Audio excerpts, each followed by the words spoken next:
Exodus chapter 1. These are the names of the sons of Israel who went to Egypt with Jacob, each with his family: Reuben, Simeon, Levi, and Judah; Issachar, Zebulun, and Benjamin; Dan and Naphtali; Gad and Asher. The descendants of Jacob numbered 70 in all, including Joseph, who was already in Egypt. Now Joseph and all his brothers and all that generation died, but the Israelites were fruitful and increased rapidly. They multiplied and became exceedingly numerous, so that the land was filled with them. Then a new king who did not know Joseph came to power in Egypt. "Look," he said to his people, "the Israelites have become too numerous and too powerful for us.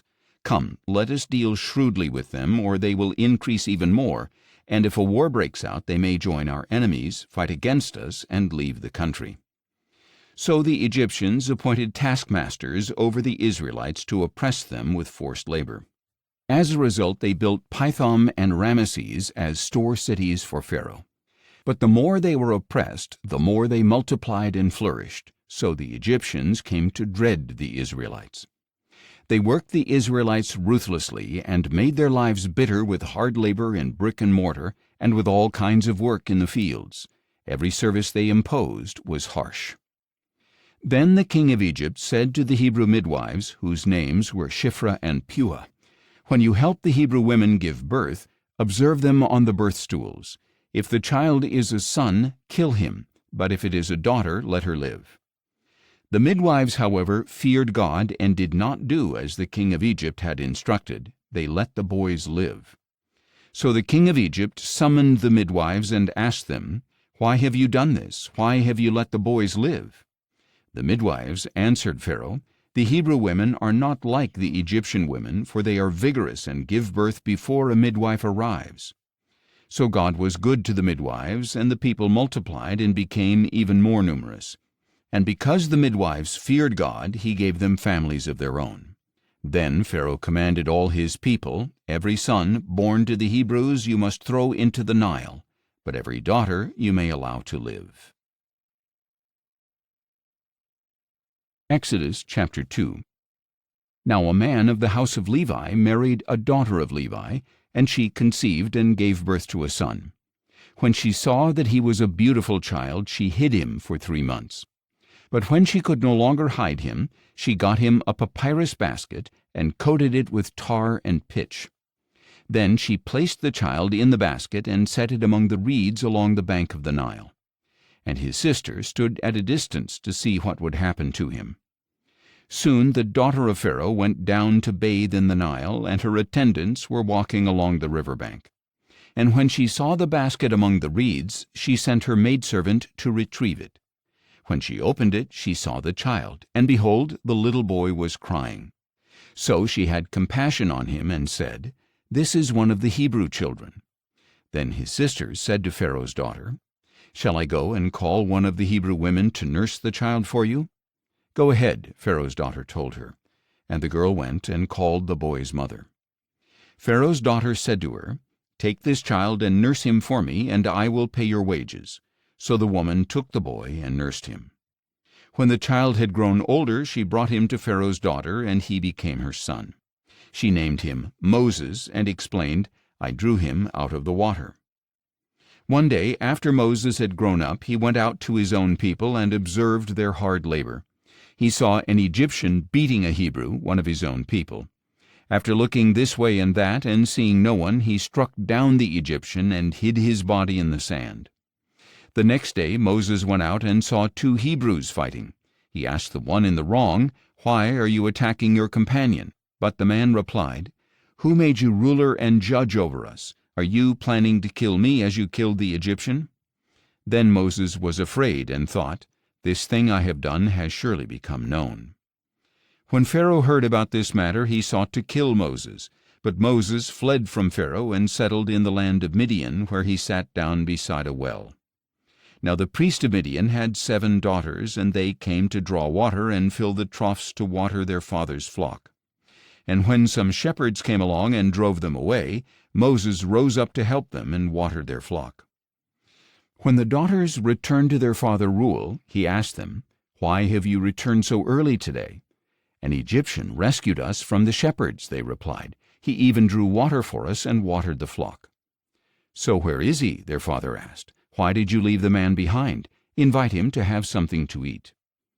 Moses agreed to stay with the man, and he gave his daughter Zipporah to Moses in marriage. And she gave birth to a son, and Moses named him Gershom, saying, "I have become a foreigner in a foreign land." After a long time, the king of Egypt died.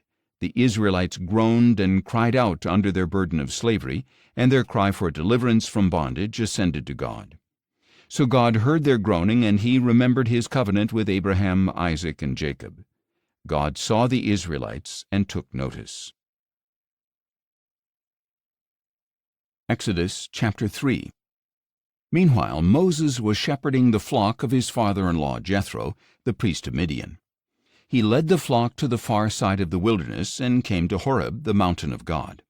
There the angel of the Lord appeared to him in a blazing fire from within a bush. Moses saw the bush ablaze with fire, but it was not consumed. So Moses thought, "I must go over and see this marvelous sight. Why is the bush not burning up?" When the Lord saw that he had gone over to look, God called out to him from within the bush, "Moses, Moses." "Here I am," he answered. "Do not come any closer," God said. "Take off your sandals, for the place where you are standing is holy ground." Then he said, "I am the God of your father, the God of Abraham, the God of Isaac, and the God of Jacob." At this Moses hid his face, for he was afraid to look at God. The Lord said, "I have indeed seen the affliction of my people in Egypt. I have heard them crying out because of their oppressors, and I am aware of their sufferings. I have come down to rescue them from the hand of the Egyptians, and to bring them up out of that land to a good and spacious land, a land flowing with milk and honey, the home of the Canaanites, Hittites, Amorites, Perizzites, Hivites, and Jebusites. And now the cry of the Israelites has reached me, and I have seen how severely the Egyptians are oppressing them. Therefore go, I am sending you to Pharaoh to bring my people the Israelites out of Egypt." But Moses asked God, "Who am I that I should go to Pharaoh and bring the Israelites out of Egypt?" "I will surely be with you," God said, "and this will be the sign to you that I have sent you. When you have brought the people out of Egypt, all of you will worship God on this mountain." Then Moses asked God, "Suppose I go to the Israelites and say to them, 'The God of your fathers has sent me to you,' and they ask me, 'What is his name?' What should I tell them?" God said to Moses, "I am who I am. This is what you are to say to the Israelites. 'I am has sent me to you.'" God also told Moses, "Say to the Israelites, 'The Lord, the God of your fathers, the God of Abraham, the God of Isaac, and the God of Jacob, has sent me to you.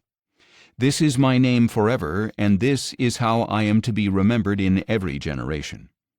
Go, assemble the elders of Israel, and say to them, 'The Lord, the God of your fathers, the God of Abraham, Isaac, and Jacob, has appeared to me and said, I have surely attended to you and have seen what has been done to you in Egypt. And I have promised to bring you up out of your affliction in Egypt into the land of the Canaanites, Hittites, Amorites, Perizzites, Hivites, and Jebusites, a land flowing with milk and honey. The elders of Israel will listen to what you say, and you must go with them to the king of Egypt and tell him, The Lord, the God of the Hebrews, has met with us. Now please let us take a 3-day journey into the wilderness, so that we may sacrifice to the Lord our God. But I know that the king of Egypt will not allow you to go unless a mighty hand compels him.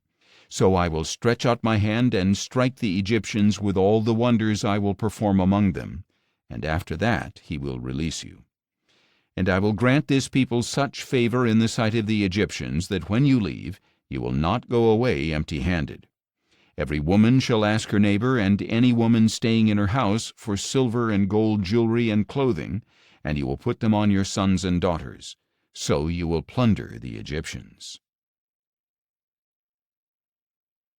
Exodus chapter 4.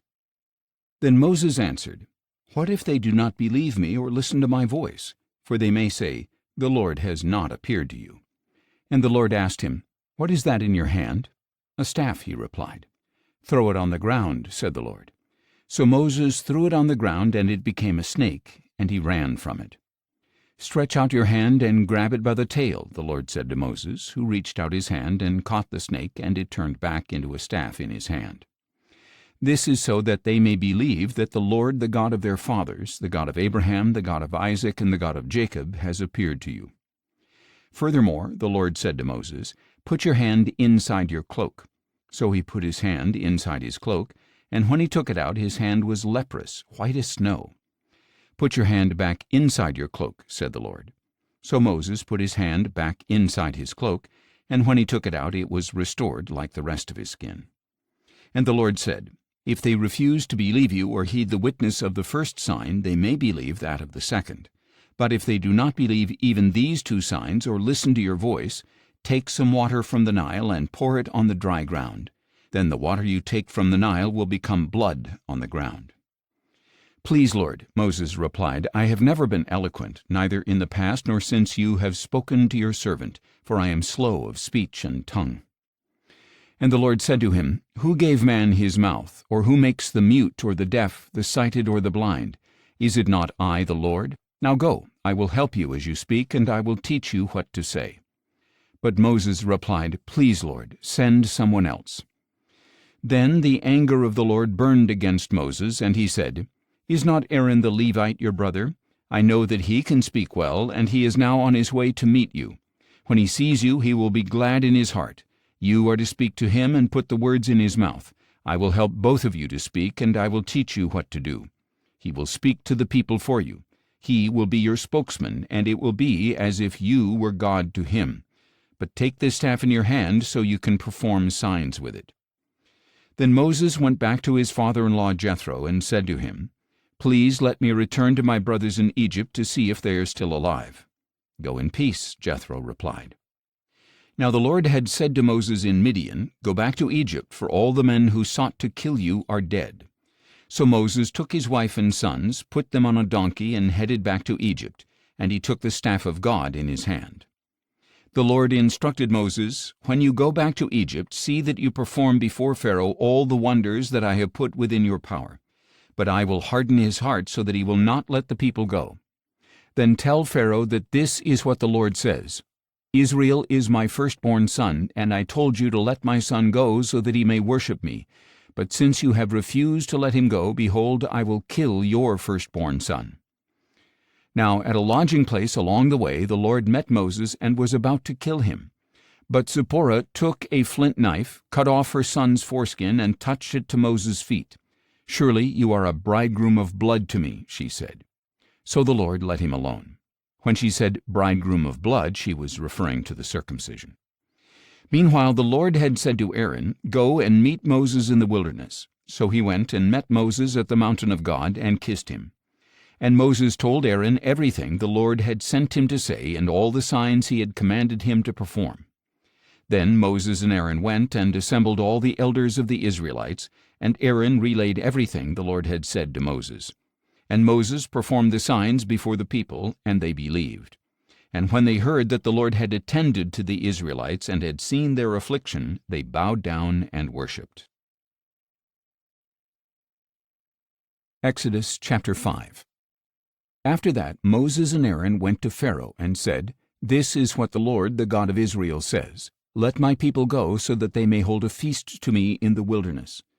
But Pharaoh replied, "Who is the Lord that I should obey his voice and let Israel go? I do not know the Lord, and I will not let Israel go." "The God of the Hebrews has met with us," they answered. "Please let us go on a 3-day journey into the wilderness to sacrifice to the Lord our God, or he may strike us with plagues or with the sword."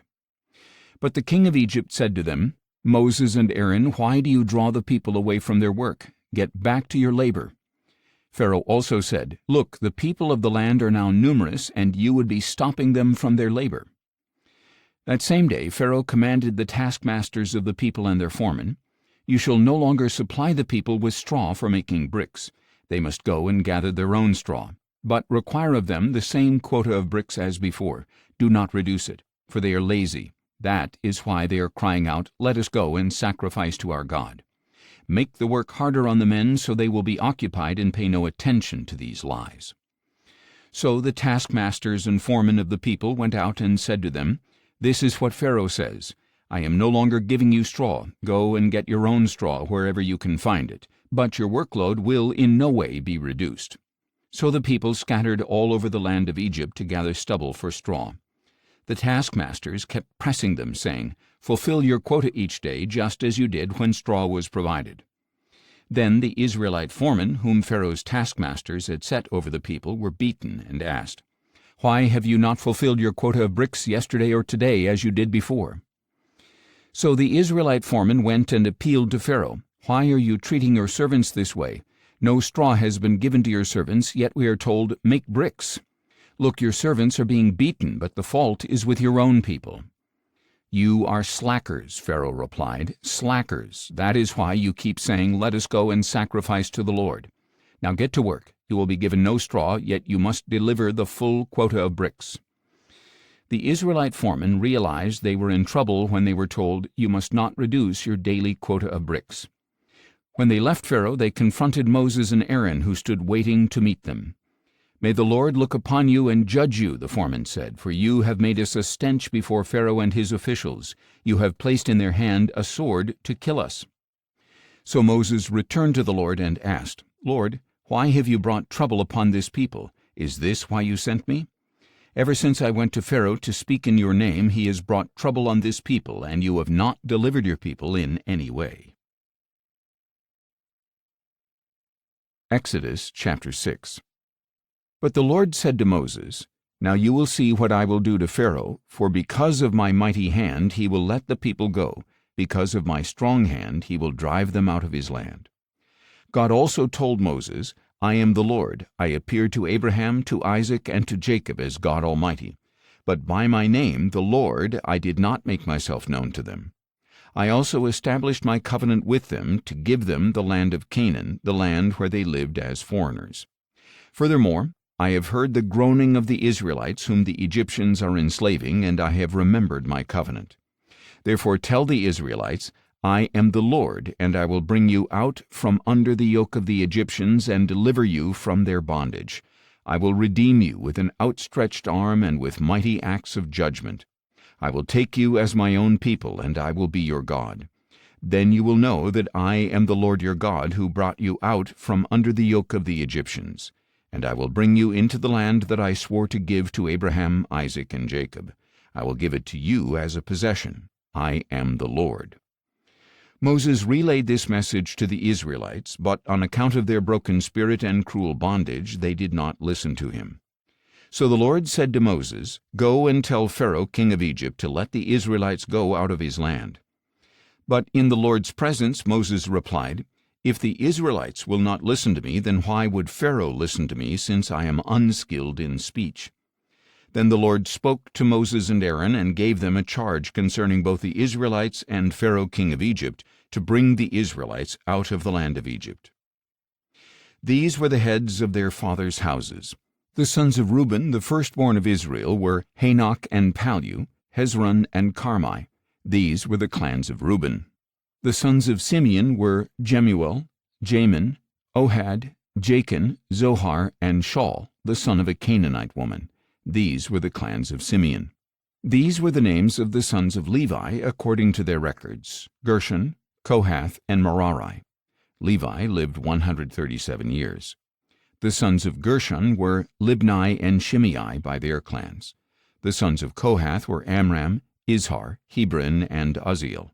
Kohath lived 133 years. The sons of Merari were Malai and Mushai. These were the clans of the Levites according to their records. And Amram married his father's sister Jochebed, and she bore him Aaron and Moses. Amram lived 137 years. The sons of Izhar were Korah, Nepheg, and Zichri. The sons of Uzziel were Mishael, Elzaphan, and Sithri. And Aaron married Elisheba, the daughter of Amminadab and sister of Nahshon, and she bore him Nadab and Abihu, Eleazar, and Ithamar. The sons of Korah were Asher, Elkanah, and Abiasaph. These were the clans of the Korahites. Aaron's son Eleazar married one of the daughters of Putiel, and she bore him Phinehas. These were the heads of the Levite families by their clans. It was this Aaron and Moses to whom the Lord said, "Bring the Israelites out of the land of Egypt by their divisions." Moses and Aaron were the ones who spoke to Pharaoh, king of Egypt, in order to bring the Israelites out of Egypt. Now on the day that the Lord spoke to Moses in Egypt, he said to him, "I am the Lord. Tell Pharaoh, king of Egypt, everything I say to you." But in the Lord's presence Moses replied, "Since I am unskilled in speech, why would Pharaoh listen to me?" Exodus chapter 7. The Lord answered Moses, "See, I have made you like God to Pharaoh, and your brother Aaron will be your prophet. You are to speak all that I command you, and your brother Aaron is to tell Pharaoh to let the Israelites go out of his land. But I will harden Pharaoh's heart, and though I will multiply my signs and wonders in the land of Egypt, Pharaoh will not listen to you. Then I will lay my hand on Egypt, and by mighty acts of judgment I will bring the divisions of my people the Israelites out of the land of Egypt. And the Egyptians will know that I am the Lord when I stretch out my hand against Egypt and bring the Israelites out from among them." So Moses and Aaron did just as the Lord had commanded them. Moses was 80 years old, and Aaron was 83 when they spoke to Pharaoh. The Lord said to Moses and Aaron, "When Pharaoh tells you, 'Perform a miracle,' you are to say to Aaron, 'Take your staff and throw it down before Pharaoh, and it will become a serpent.'" So Moses and Aaron went to Pharaoh and did just as the Lord had commanded. Aaron threw his staff down before Pharaoh and his officials, and it became a serpent. But Pharaoh called the wise men and sorcerers and magicians of Egypt, and they also did the same things by their magic arts. Each one threw down his staff, and it became a serpent. But Aaron's staff swallowed up the other staffs. Still, Pharaoh's heart was hardened, and he would not listen to them, just as the Lord had said. Then the Lord said to Moses, "Pharaoh's heart is unyielding. He refuses to let the people go. Go to Pharaoh in the morning as you see him walking out to the water. Wait on the bank of the Nile to meet him, and take in your hand the staff that was changed into a snake. Then say to him, 'The Lord, the God of the Hebrews, has sent me to tell you, let my people go so that they may worship me in the wilderness, but you have not listened until now. This is what the Lord says. By this you will know that I am the Lord. Behold, with a staff in my hand I will strike the water of the Nile, and it will turn to blood. The fish in the Nile will die, the river will stink, and the Egyptians will be unable to drink its water.'" And the Lord said to Moses, "Tell Aaron, take your staff and stretch out your hand over the waters of Egypt, over their rivers and canals and ponds and reservoirs, that they may become blood. There will be blood throughout the land of Egypt, even in the vessels of wood and stone." Moses and Aaron did just as the Lord had commanded. In the presence of Pharaoh and his officials, Aaron raised the staff and struck the water of the Nile, and all the water was turned to blood. The fish in the Nile died, and the river smelled so bad that the Egyptians could not drink its water, and there was blood throughout the land of Egypt. But the magicians of Egypt did the same things by their magic arts. So Pharaoh's heart was hardened, and he would not listen to Moses and Aaron, just as the Lord had said. Instead, Pharaoh turned around, went into his palace, and did not take any of this to heart. So all the Egyptians dug around the Nile for water to drink, because they could not drink the water from the river. And 7 full days passed after the Lord had struck the Nile. Exodus chapter 8. Then the Lord said to Moses, "Go to Pharaoh and tell him that this is what the Lord says. Let my people go so that they may worship me. But if you refuse to let them go, I will plague your whole country with frogs. The Nile will teem with frogs, and they will come into your palace and up to your bedroom and onto your bed, into the houses of your officials and your people, and into your ovens and kneading bowls. The frogs will come up on you and your people and all your officials." And the Lord said to Moses, "Tell Aaron, stretch out your hand with your staff over the rivers and canals and ponds, and cause the frogs to come up onto the land of Egypt." So Aaron stretched out his hand over the waters of Egypt, and the frogs came up and covered the land of Egypt. But the magicians did the same thing by their magic arts, and they also brought frogs up onto the land of Egypt. Pharaoh summoned Moses and Aaron and said, "Pray to the Lord to take the frogs away from me and my people. Then I will let your people go, that they may sacrifice to the Lord." Moses said to Pharaoh, "You may have the honor over me. When shall I pray for you and your officials and your people that the frogs, except for those in the Nile, may be taken away from you and your houses?" "Tomorrow," Pharaoh answered. "May it be as you say," Moses replied, "so that you may know that there is no one like the Lord our God. The frogs will depart from you and your houses and your officials and your people. They will remain only in the Nile." After Moses and Aaron had left Pharaoh, Moses cried out to the Lord for help with the frogs that he had brought against Pharaoh. And the Lord did as Moses requested, and the frogs in the houses, the courtyards, and the fields died. They were piled into countless heaps, and there was a terrible stench in the land. When Pharaoh saw that there was relief, however, he hardened his heart and would not listen to Moses and Aaron, just as the Lord had said. Then the Lord said to Moses, "Tell Aaron, stretch out your staff and strike the dust of the earth, that it may turn into swarms of gnats throughout the land of Egypt." This they did, and when Aaron stretched out his hand with his staff and struck the dust of the earth, gnats came upon man and beast. All the dust of the earth turned into gnats throughout the land of Egypt. The magicians tried to produce gnats using their magic arts, but they could not, and the gnats remained on man and beast. "This is the finger of God," the magician said to Pharaoh. But Pharaoh's heart was hardened, and he would not listen to them, just as the Lord had said. Then the Lord said to Moses, "Get up early in the morning, and when Pharaoh goes out to the water, stand before him and tell him that this is what the Lord says. Let my people go so that they may worship me. But if you will not let my people go, I will send swarms of flies upon you and your officials and your people and your houses. The houses of the Egyptians and even the ground where they stand will be full of flies. But on that day I will give special treatment to the land of Goshen, where my people live. No swarms of flies will be found there. In this way you will know that I, the Lord, am in the land. I will make a distinction between my people and your people. This sign will take place tomorrow." And the Lord did so. Thick swarms of flies poured into Pharaoh's palace and into the houses of his officials. Throughout Egypt, the land was ruined by swarms of flies. Then Pharaoh summoned Moses and Aaron and said, "Go, sacrifice to your God within this land." But Moses replied, "It would not be right to do that, because the sacrifices we offer to the Lord our God would be detestable to the Egyptians. If we offer sacrifices that are detestable before the Egyptians, will they not stone us? We must make a 3-day journey into the wilderness and sacrifice to the Lord our God as he commands us." Pharaoh answered, "I will let you go and sacrifice to the Lord your God in the wilderness, but you must not go very far. Now pray for me." "As soon as I leave you," Moses said, "I will pray to the Lord so that tomorrow the swarms of flies will depart from Pharaoh and his officials and his people. But Pharaoh must not act deceitfully again by refusing to let the people go and sacrifice to the Lord."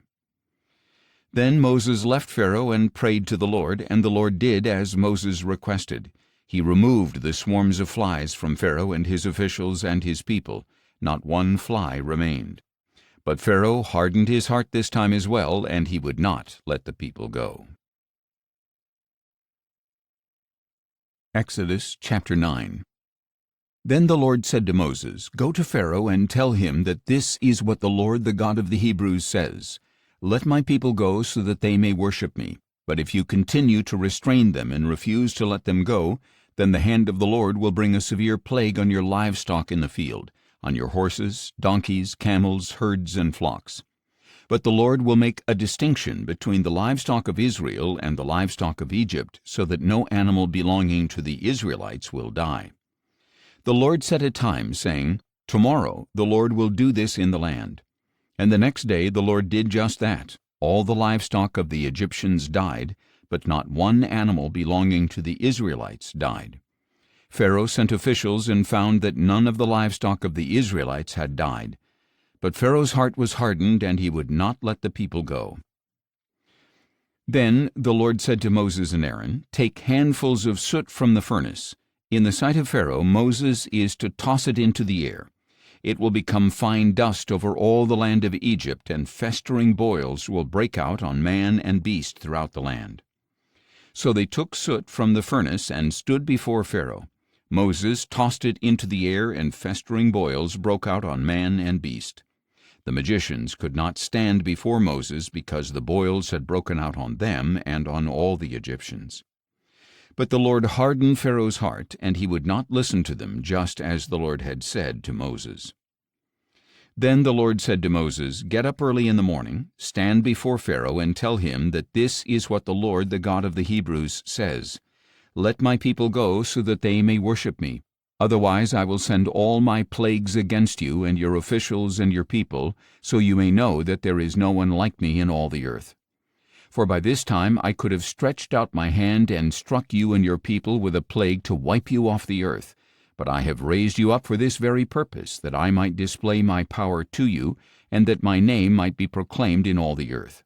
Still you lord it over my people, and do not allow them to go.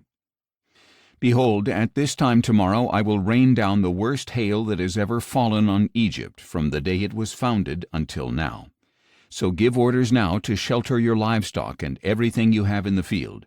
Every man or beast that remains in the field and is not brought inside will die when the hail comes down upon them." Those among Pharaoh's officials who feared the word of the Lord hurried to bring their servants and livestock to shelter. But those who disregarded the word of the Lord left their servants and livestock in the field. Then the Lord said to Moses, "Stretch out your hand toward heaven so that hail may fall on all the land of Egypt, on man and beast and every plant of the field throughout the land of Egypt." So Moses stretched out his staff toward heaven, and the Lord sent thunder and hail, and lightning struck the earth. So the Lord rained down hail upon the land of Egypt. The hail fell, and the lightning continued flashing through it. The hail was so severe that nothing like it had ever been seen in all the land of Egypt from the time it became a nation. Throughout the land of Egypt the hail struck down everything in the field, both man and beast. It beat down every plant of the field and stripped every tree. The only place where it did not hail was in the land of Goshen, where the Israelites lived. Then Pharaoh summoned Moses and Aaron. "This time I have sinned," he said. "The Lord is righteous, and I and my people are wicked. Pray to the Lord, for there has been enough of God's thunder and hail. I will let you go. You do not need to stay any longer." Moses said to him, "When I have left the city, I will spread out my hands to the Lord. The thunder will cease, and there will be no more hail, so that you may know that the earth is the Lord's. But as for you and your officials, I know that you still do not fear the Lord our God." Now the flax and barley were destroyed, since the barley was ripe and the flax was in bloom.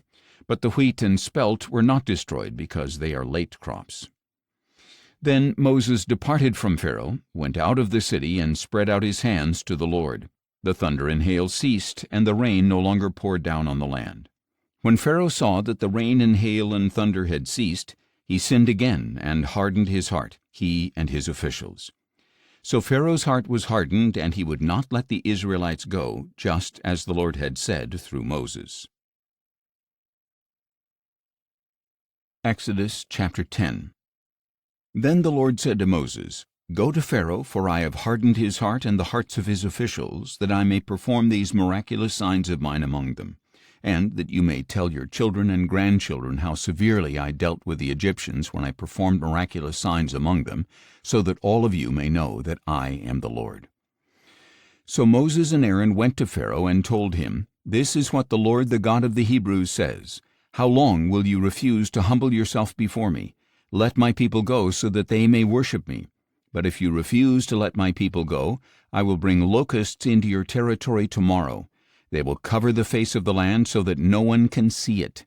They will devour whatever is left after the hail and eat every tree that grows in your fields. They will fill your houses and the houses of all your officials and every Egyptian, something neither your fathers nor your grandfathers have seen since the day they came into this land." Then Moses turned and left Pharaoh's presence. Pharaoh's officials asked him, "How long will this man be a snare to us? Let the people go so that they may worship the Lord their God. Do you not yet realize that Egypt is in ruins?" So Moses and Aaron were brought back to Pharaoh. "Go, worship the Lord your God," he said. "But who exactly will be going?" "We will go with our young and old," Moses replied. "We will go with our sons and daughters and with our flocks and herds, for we must hold a feast to the Lord." Then Pharaoh told them, "May the Lord be with you if I ever let you go with your little ones. Clearly you are bent on evil. No, only the men may go and worship the Lord, since that is what you have been requesting." And Moses and Aaron were driven from Pharaoh's presence. Then the Lord said to Moses, "Stretch out your hand over the land of Egypt, so that the locusts may swarm over it and devour every plant in the land, everything that the hail has left behind." So Moses stretched out his staff over the land of Egypt, and throughout that day and night the Lord sent an east wind across the land. By morning the east wind had brought the locusts. The locusts swarmed across the land and settled over the entire territory of Egypt. Never before had there been so many locusts, and never again will there be. They covered the face of all the land until it was black, and they consumed all the plants on the ground and all the fruit on the trees that the hail had left behind. Nothing green was left on any tree or plant in all the land of Egypt. Pharaoh quickly summoned Moses and Aaron and said, "I have sinned against the Lord your God and against you. Now please forgive my sin once more and appeal to the Lord your God that he may remove this death from me." So Moses left Pharaoh's presence and appealed to the Lord, and the Lord changed the wind to a very strong west wind that carried off the locusts and blew them into the Red Sea. Not a single locust remained anywhere in Egypt. But the Lord hardened Pharaoh's heart, and he would not let the Israelites go.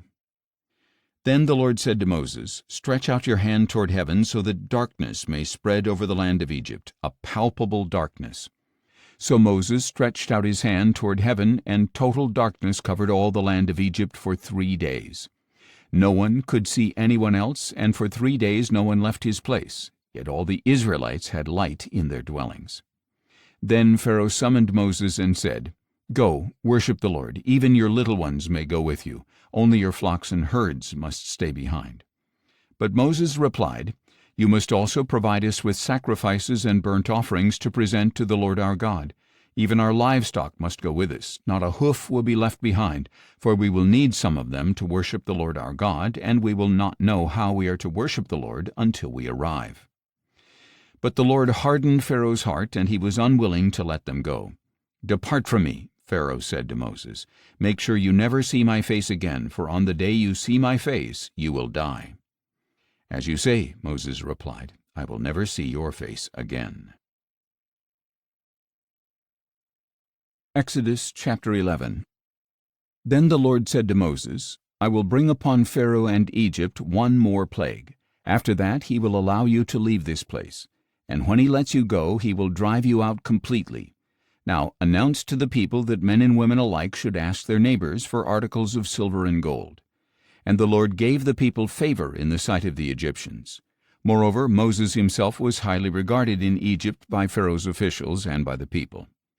So Moses declared, "This is what the Lord says. About midnight I will go throughout Egypt, and every firstborn son in the land of Egypt will die, from the firstborn of Pharaoh who sits on his throne to the firstborn of the servant girl behind the handmill, as well as the firstborn of all the cattle. Then a great cry will go out over all the land of Egypt. Such an outcry has never been heard before and will never be heard again. But among all the Israelites not even a dog will snarl at man or beast. Then you will know that the Lord makes a distinction between Egypt and Israel, and all these officials of yours will come and bow before me, saying, 'Go, you and all the people who follow you.' After that I will depart." And hot with anger, Moses left Pharaoh's presence. The Lord said to Moses, "Pharaoh will not listen to you, so that my wonders may be multiplied in the land of Egypt." Moses and Aaron did all these wonders before Pharaoh, but the Lord hardened Pharaoh's heart so that he would not let the Israelites go out of his land. Exodus chapter 12. Now the Lord said to Moses and Aaron in the land of Egypt, "This month is the beginning of months for you. It shall be the first month of your year. Tell the whole congregation of Israel that on the 10th day of this month each man must select a lamb for his family, one per household. If the household is too small for a whole lamb, they are to share with the nearest neighbor based on the number of people and apportion the lamb accordingly. Your lamb must be an unblemished year-old male, and you may take it from the sheep or the goats. You must keep it until the 14th day of the month, when the whole assembly of the congregation of Israel will slaughter the animals at twilight. They are to take some of the blood and put it on the sides and tops of the door frames of the houses where they eat the lambs. They are to eat the meat that night, roasted over the fire, along with unleavened bread and bitter herbs. Do not eat any of the meat raw or cooked in boiling water, but only roasted over the fire, its head and legs and inner parts. Do not leave any of it until morning. Before the morning you must burn up any part that is left over. This is how you are to eat it. You must be fully dressed for travel, with your sandals on your feet and your staff in your hand. You are to eat in haste. It is the Lord's Passover. On that night I will pass through the land of Egypt and strike down every firstborn male, both man and beast, and I will execute judgment against all the gods of Egypt. I am the Lord. The blood on the houses where you are staying will distinguish them. When I see the blood, I will pass over you. No plague will fall on you to destroy you when I strike the land of Egypt. And this day will be a memorial for you, and you are to celebrate it as a feast to the Lord, as a permanent statute for the generations to come. For 7 days you must eat unleavened bread. On the first day you are to remove the leaven from your houses. Whoever eats anything leavened from the first day through the 7th must be cut off from Israel. On the first day you are to hold a sacred assembly, and another on the 7th day. You must not do any work on those days except to prepare the meals. That is all you may do. So you are to keep the feast of unleavened bread, for on this very day I brought your divisions out of the land of Egypt. You must keep this day as a permanent statute for the generations to come. In the first month you are to eat unleavened bread, from the evening of the 14th day until the evening of the 21st day. For 7 days there must be no leaven found in your houses. If anyone eats something leavened, that person, whether a foreigner or native of the land, must be cut off from the congregation of Israel. You are not to eat anything leavened. Eat unleavened bread in all your homes. Then Moses summoned all the elders of Israel and told them, Go at once and select for yourselves a lamb for each family, and slaughter the Passover lamb. Take a cluster of hyssop, dip it into the blood in the basin, and brush the blood on the top and sides of the doorframe. None of you shall go out the door of his house until morning. When the Lord passes through to strike down the Egyptians, he will see the blood on the top and sides of the doorframe and will pass over that doorway, so he will not allow the destroyer to enter your houses and strike you down. And you are to keep this command as a permanent statute for you and your descendants. When you enter the land that the Lord will give you as he promised, you are to keep this service. When your children ask you, What does this service mean to you? You are to reply, It is the Passover sacrifice to the Lord, who passed over the houses of the Israelites in Egypt when he struck down the Egyptians and spared our homes. Then the people bowed down and worshipped, and the Israelites went and did just what the Lord had commanded Moses and Aaron. Now at midnight the Lord struck down every firstborn male in the land of Egypt, from the firstborn of Pharaoh, who sat on his throne, to the firstborn of the prisoner in the dungeon, as well as all the firstborn among the livestock. During the night Pharaoh got up, he and all his officials and all the Egyptians, and there was loud wailing in Egypt, for there was no house without someone dead. Then Pharaoh summoned Moses and Aaron by night and said, Get up, leave my people, both you and the Israelites. Go, worship the Lord as you have requested. Take your flocks and herds as well, just as you have said, and depart, and bless me also. And in order to send them out of the land quickly, the Egyptians urged the people on. For otherwise, they said, we are all going to die. So the people took their dough before it was leavened, carrying it on their shoulders in kneading bowls wrapped in clothing. Furthermore, the Israelites acted on Moses' word and asked the Egyptians for articles of silver and gold and for clothing. And the Lord gave the people such favor in the sight of the Egyptians that they granted their request. In this way they plundered the Egyptians. The Israelites journeyed from Ramesses to Succoth with about 600,000 men on foot, besides women and children. And a mixed multitude also went up with them, along with great droves of livestock, both flocks and herds. Since their dough had no leaven, the people baked what they had brought out of Egypt into unleavened loaves. For when they had been driven out of Egypt, they could not delay and had not prepared any provisions for themselves. Now the duration of the Israelites' stay in Egypt was 430 years. At the end of the 430 years, to the very day, all the Lord's divisions went out of the land of Egypt. Because the Lord kept a vigil that night to bring them out of the land of Egypt, this same night is to be a vigil to the Lord, to be observed by all the Israelites for the generations to come. And the Lord said to Moses and Aaron, "This is the statute of the Passover. No foreigner is to eat of it, but any slave who has been purchased may eat of it after you have circumcised him. A temporary resident or hired hand shall not eat the Passover. It must be eaten inside one house. You are not to take any of the meat outside the house, and you may not break any of the bones. The whole congregation of Israel must celebrate it. If a foreigner resides with you and wants to celebrate the Lord's Passover, all the males in the household must be circumcised. Then he may come near to celebrate it, and he shall be like a native of the land. But no uncircumcised man may eat of it. The same law shall apply to both the native and the foreigner who resides among you." Then all the Israelites did this. They did just as the Lord had commanded Moses and Aaron. And on that very day the Lord brought the Israelites out of the land of Egypt by their divisions. Exodus chapter 13. Then the Lord said to Moses, "Consecrate to me every firstborn male. The firstborn from every womb among the Israelites belongs to me, both of man and beast." So Moses told the people, "Remember this day, the day you came out of Egypt, out of the house of slavery. For the Lord brought you out of it by the strength of his hand, and nothing leavened shall be eaten. Today, in the month of Abib, you are leaving. And when the Lord brings you into the land of the Canaanites, Hittites, Amorites, Hivites, and Jebusites, the land he swore to your fathers that he would give you, a land flowing with milk and honey, you shall keep this service in this month. For 7 days you are to eat unleavened bread, and on the 7th day there shall be a feast to the Lord. Unleavened bread shall be eaten during those 7 days. Nothing leavened may be found among you, nor shall leaven be found anywhere within your borders. And on that day you are to explain to your son, 'This is because of what the Lord did for me when I came out of Egypt.' It shall be a sign for you on your hand and a reminder on your forehead that the law of the Lord is to be on your lips. For with a mighty hand the Lord brought you out of Egypt.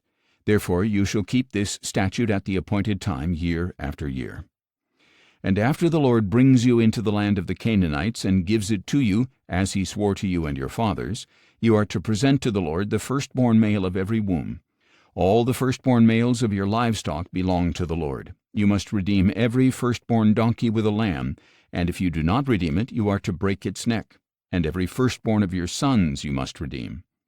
In the future, when your son asks you, 'What does this mean?' you are to tell him, 'With a mighty hand the Lord brought us out of Egypt, out of the house of slavery. And when Pharaoh stubbornly refused to let us go, the Lord killed every firstborn in the land of Egypt, both of man and beast. This is why I sacrifice to the Lord the firstborn male of every womb, but I redeem all the firstborn of my sons. So it shall serve as a sign on your hand and a symbol on your forehead, for with a mighty hand the Lord brought us out of Egypt." When Pharaoh let the people go, God did not lead them along the road through the land of the Philistines, though it was shorter. For God said, if the people face war, they might change their minds and return to Egypt. So God led the people around by the way of the wilderness toward the Red Sea, and the Israelites left the land of Egypt arrayed for battle. Moses took the bones of Joseph with him because Joseph had made the sons of Israel swear a solemn oath when he said, "God will surely attend to you, and then you must carry my bones with you from this place." They set out from Succoth and camped at Etham on the edge of the wilderness. And the Lord went before them in a pillar of cloud to guide their way by day, and in a pillar of fire to give them light by night, so that they could travel by day or night. Neither the pillar of cloud by day nor the pillar of fire by night left its place before the people. Exodus chapter 14. Then the Lord said to Moses, "Tell the Israelites to turn back and encamp before Pi-hahiroth between Migdol and the sea. You are to encamp by the sea directly opposite Baal-zephon. For Pharaoh will say of the Israelites, 'They are wandering the land in confusion. The wilderness has boxed them in.' And I will harden Pharaoh's heart so that he will pursue them. But I will gain honor by means of Pharaoh and all his army, and the Egyptians will know that I am the Lord." So this is what the Israelites did. When the king of Egypt was told that the people had fled, Pharaoh and his officials changed their minds about them and said, "What have we done? We have released Israel from serving us." So Pharaoh prepared his chariot and took his army with him. He took 600 of the best chariots and all the other chariots of Egypt, with officers over all of them. And the Lord hardened the heart of Pharaoh, king of Egypt, so that he pursued the Israelites who were marching out defiantly. The Egyptians, all Pharaoh's horses and chariots, horsemen and troops, pursued the Israelites and overtook them as they camped by the sea near Pi-hahiroth, opposite Baal-zephon. As Pharaoh approached, the Israelites looked up and saw the Egyptians marching after them, and they were terrified and cried out to the Lord. They said to Moses, "Was it because there were no graves in Egypt that you brought us into the wilderness to die? What have you done to us by bringing us out of Egypt? Did we not say to you in Egypt, 'Leave us alone so that we may serve the Egyptians'? For it would have been better for us to serve the Egyptians than to die in the wilderness." But Moses told the people, "Do not be afraid. Stand firm, and you will see the Lord's salvation, which he will accomplish for you today. For the Egyptians you see today you will never see again. The Lord will fight for you. You need only to be still." Then the Lord said to Moses, "Why are you crying out to me? Tell the Israelites to go forward. And as for you, lift up your staff and stretch out your hand over the sea and divide it, so that the Israelites can go through the sea on dry ground. And I will harden the hearts of the Egyptians, so that they will go in after them. Then I will gain honor by means of Pharaoh and all his army and chariots and horsemen. The Egyptians will know that I am the Lord when I am honored through Pharaoh, his chariots, and his horsemen." And the angel of God who had gone before the camp of Israel withdrew and went behind them. The pillar of cloud also moved from before them and stood behind them, so that it came between the camps of Egypt and Israel. The cloud was there in the darkness, but it lit up the night. So all night long neither camp went near the other. Then Moses stretched out his hand over the sea, and all that night the Lord drove back the sea with a strong east wind that turned it into dry land. So the waters were divided, and the Israelites went through the sea on dry ground with walls of water on their right and on their left. And the Egyptians chased after them, all Pharaoh's horses, chariots, and horsemen, and followed them into the sea. At morning watch, however, the Lord looked down on the army of the Egyptians from the pillar of fire and cloud, and he threw their camp into confusion. He caused their chariot wheels to wobble so that they had difficulty driving. "Let us flee from the Israelites," said the Egyptians, "for the Lord is fighting for them against Egypt." Then the Lord said to Moses, "Stretch out your hand over the sea so that the waters may flow back over the Egyptians and their chariots and horsemen." So Moses stretched out his hand over the sea, and at daybreak the sea returned to its normal state. As the Egyptians were retreating, the Lord swept them into the sea. The waters flowed back and covered the chariots and horsemen, the entire army of Pharaoh that had chased the Israelites into the sea. Not one of them survived. But the Israelites had walked through the sea on dry ground with walls of water on their right and on their left. That day the Lord saved Israel from the hand of the Egyptians, and Israel saw the Egyptians dead on the shore. When Israel saw the great power that the Lord had exercised over the Egyptians, the people feared the Lord and believed in him and in his servant Moses. Exodus chapter 15. Then Moses and the Israelites sang this song to the Lord. "I will sing to the Lord, for he is highly exalted. The horse and rider he has thrown into the sea. The Lord is my strength and my song, and he has become my salvation. He is my God, and I will praise him, my father's God, and I will exalt him. The Lord is a warrior, the Lord is his name. Pharaoh's chariots and army he has cast into the sea. The finest of his officers are drowned in the Red Sea. The depths have covered them, they sank there like a stone. Your right hand, O Lord, is majestic in power. Your right hand, O Lord, has shattered the enemy. You overthrew your adversaries by your great majesty.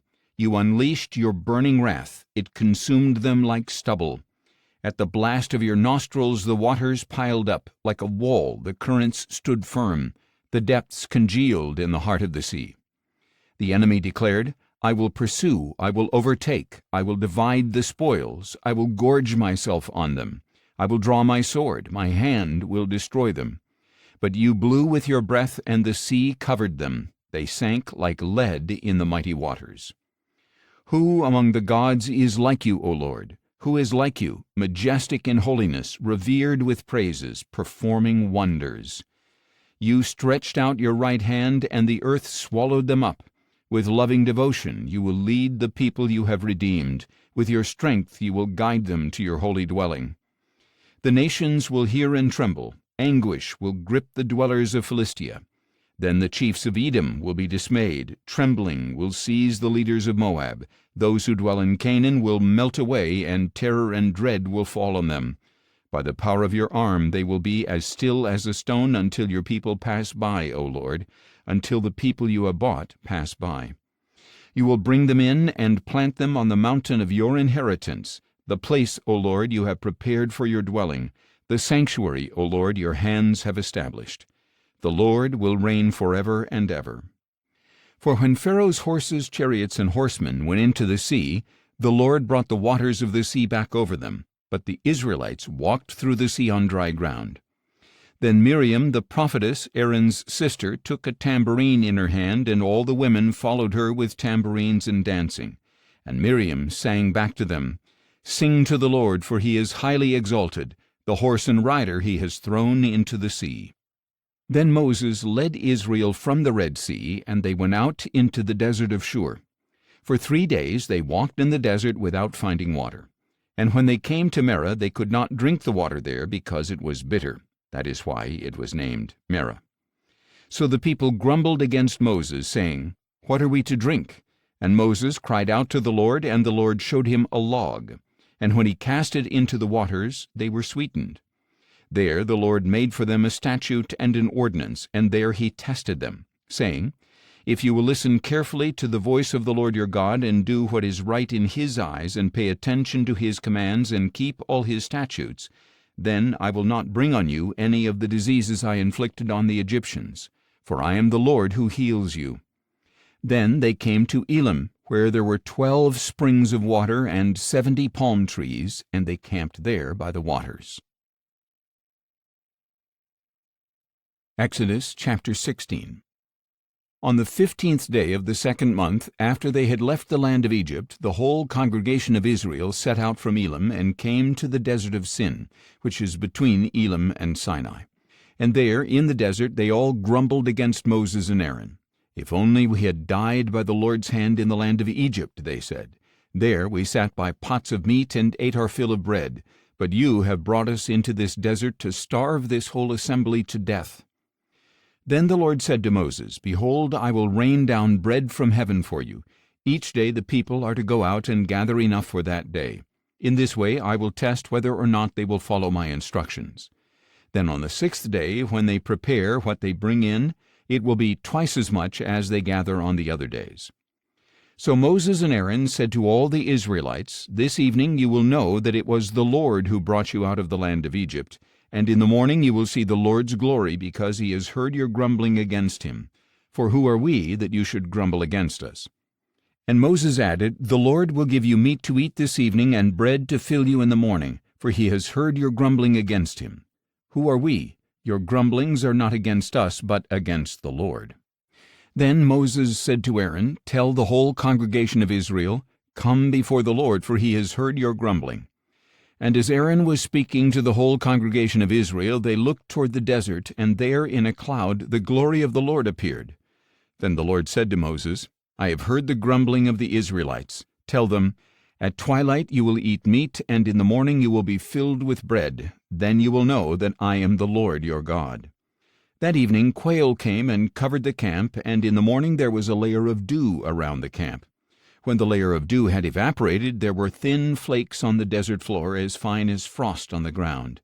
When the Israelites saw it, they asked one another, What is it? For they did not know what it was. So Moses told them, "It is the bread that the Lord has given you to eat. This is what the Lord has commanded. Each one is to gather as much as he needs. You may take an omer for each person in your tent." So the Israelites did this. Some gathered more and some less. When they measured it by the omer, he who gathered much had no excess, and he who gathered little had no shortfall. Each one gathered as much as he needed to eat. Then Moses said to them, "No one may keep any of it until morning." But they did not listen to Moses. Some people left part of it until morning, and it became infested with maggots and began to smell. So Moses was angry with them. Every morning each one gathered as much as was needed, and when the sun grew hot, it melted away. On the 6th day they gathered twice as much food, 2 omers per person, and all the leaders of the congregation came and reported this to Moses. He told them, "This is what the Lord has said. Tomorrow is to be a day of complete rest, a holy Sabbath to the Lord. So bake what you want to bake and boil what you want to boil. Then set aside whatever remains and keep it until morning." So they set it aside until morning as Moses had commanded, and it did not smell or contain any maggots. "Eat it today," Moses said, "because today is a Sabbath to the Lord. Today you will not find anything in the field. For 6 days you may gather, but on the 7th day, the Sabbath, it will not be there." Yet on the 7th day some of the people went out to gather, but they did not find anything. Then the Lord said to Moses, "How long will you refuse to keep my commandments and instructions? Understand that the Lord has given you the Sabbath. That is why on the 6th day he will give you bread for 2 days. On the 7th day everyone must stay where he is. No one may leave his place." So the people rested on the 7th day.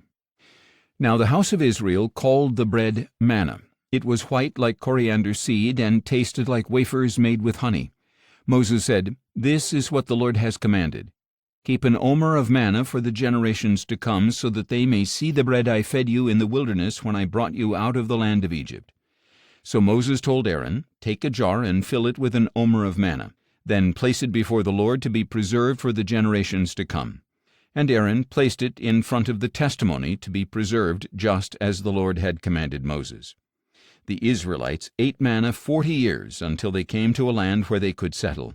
They ate manna until they reached the border of Canaan. Now an omer is 1/10 of an ephah. Exodus chapter 17. Then the whole congregation of Israel left the desert of Sin, moving from place to place as the Lord commanded. They camped at Rephidim, but there was no water for the people to drink. So the people contended with Moses, "Give us water to drink." "Why do you contend with me?" Moses replied. "Why do you test the Lord?" But the people thirsted for water there, and they grumbled against Moses. "Why have you brought us out of Egypt to make us and our children and livestock die of thirst?" Then Moses cried out to the Lord, "What should I do with these people? A little more, and they will stone me." And the Lord said to Moses, "Walk on ahead of the people, and take some of the elders of Israel with you. Take along in your hand the staff with which you struck the Nile, and go.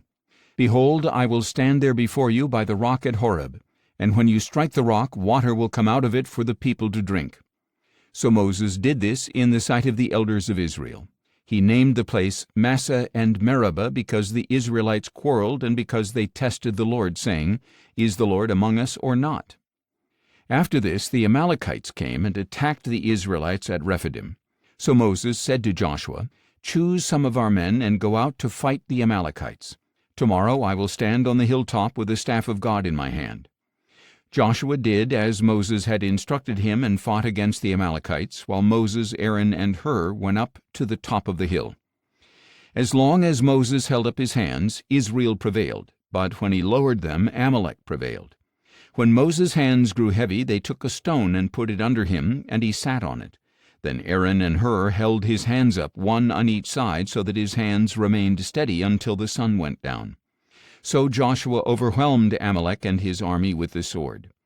Then the Lord said to Moses, "Write this on a scroll as a reminder and recite it to Joshua, because I will utterly blot out the memory of Amalek from under heaven."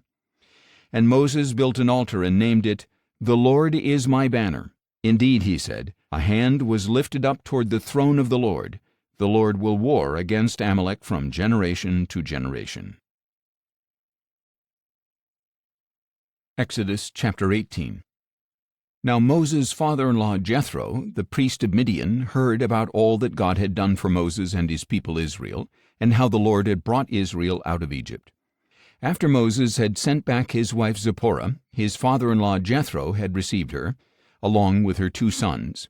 One son was named Gershom, for Moses had said, I have been a foreigner in a foreign land. The other son was named Eleazar, for Moses had said, The God of my father was my helper and delivered me from the sword of Pharaoh. Moses' father-in-law Jethro, along with Moses' wife and sons, came to him in the desert, where he was encamped at the mountain of God. He sent word to Moses, I, your father-in-law Jethro, am coming to you with your wife and her 2 sons. So Moses went out to meet his father-in-law and bowed down and kissed him. They greeted each other and went into the tent.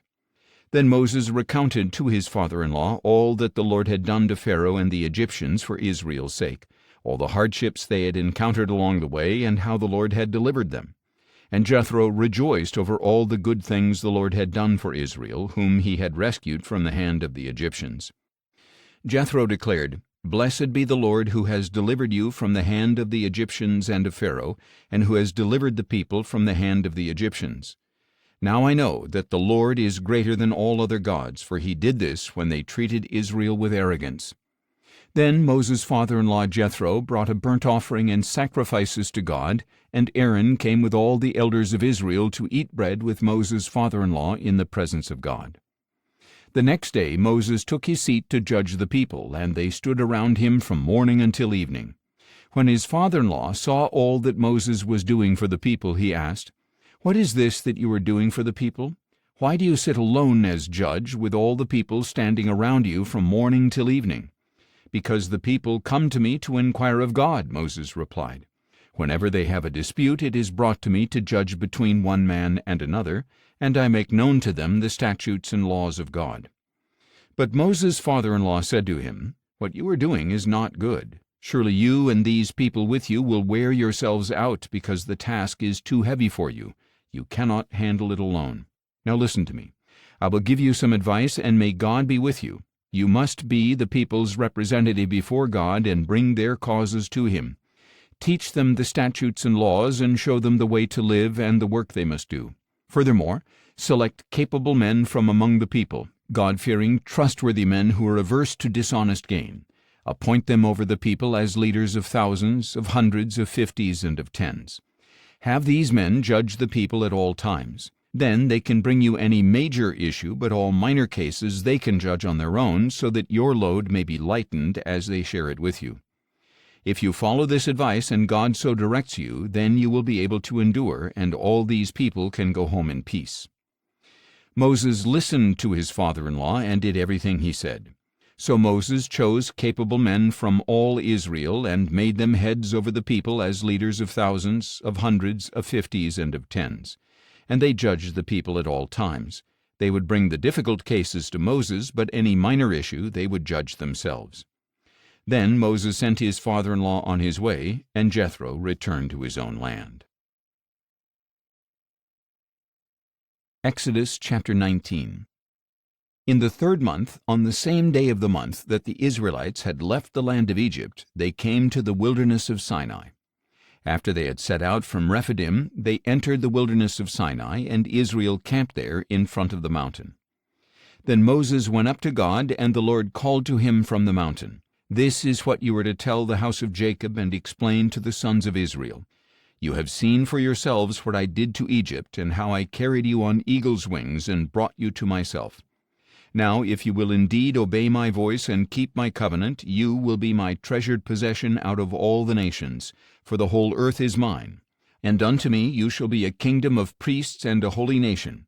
These are the words that you are to speak to the Israelites. So Moses went back and summoned the elders of the people, and set before them all these words that the Lord had commanded him. And all the people answered together, We will do everything that the Lord has spoken. So Moses brought their words back to the Lord. The Lord said to Moses, Behold, I will come to you in a dense cloud, so that the people will hear when I speak with you, and they will always put their trust in you. And Moses relayed to the Lord what the people had said. Then the Lord said to Moses, Go to the people and consecrate them today and tomorrow. They must wash their clothes and be prepared by the third day, for on the third day the Lord will come down on Mount Sinai in the sight of all the people. And you are to set up a boundary for the people around the mountain and tell them, Be careful not to go up on the mountain or touch its base. Whoever touches the mountain shall surely be put to death. No hand shall touch him, but he shall surely be stoned or shot with arrows. Whether man or beast, he must not live. Only when the ram's horn sounds a long blast may they approach the mountain. When Moses came down from the mountain to the people, he consecrated them, and they washed their clothes. Be prepared for the third day, he said to the people. Do not draw near to a woman. On the third day, when morning came, there was thunder and lightning. A thick cloud was upon the mountain, and a very loud blast of the ram's horn went out, so that all the people in the camp trembled. Then Moses brought the people out of the camp to meet with God, and they stood at the foot of the mountain. Mount Sinai was completely enveloped in smoke, because the Lord had descended on it in fire. And the smoke rose like the smoke of a furnace, and the whole mountain quaked violently. And as the sound of the ram's horn grew louder and louder, Moses spoke, and God answered him in the thunder. The Lord descended to the top of Mount Sinai, and called Moses to the summit. So Moses went up. And the Lord said to him, Go down and warn the people not to break through to see the Lord, lest many of them perish. Even the priests who approach the Lord must consecrate themselves, or the Lord will break out against them. But Moses said to the Lord, The people cannot come up Mount Sinai, for you solemnly warned us. Put a boundary around the mountain and set it apart as holy. And the Lord replied, Go down and bring Aaron with you. But the priests and the people must not break through to come up to the Lord, or he will break out against them. So Moses went down to the people and spoke to them. Exodus chapter 20. And God spoke all these words, I am the Lord your God, who brought you out of the land of Egypt, out of the house of slavery. You shall have no other gods before me. You shall not make for yourself an idol in the form of anything in the heavens above, on the earth below, or in the waters beneath. You shall not bow down to them or worship them.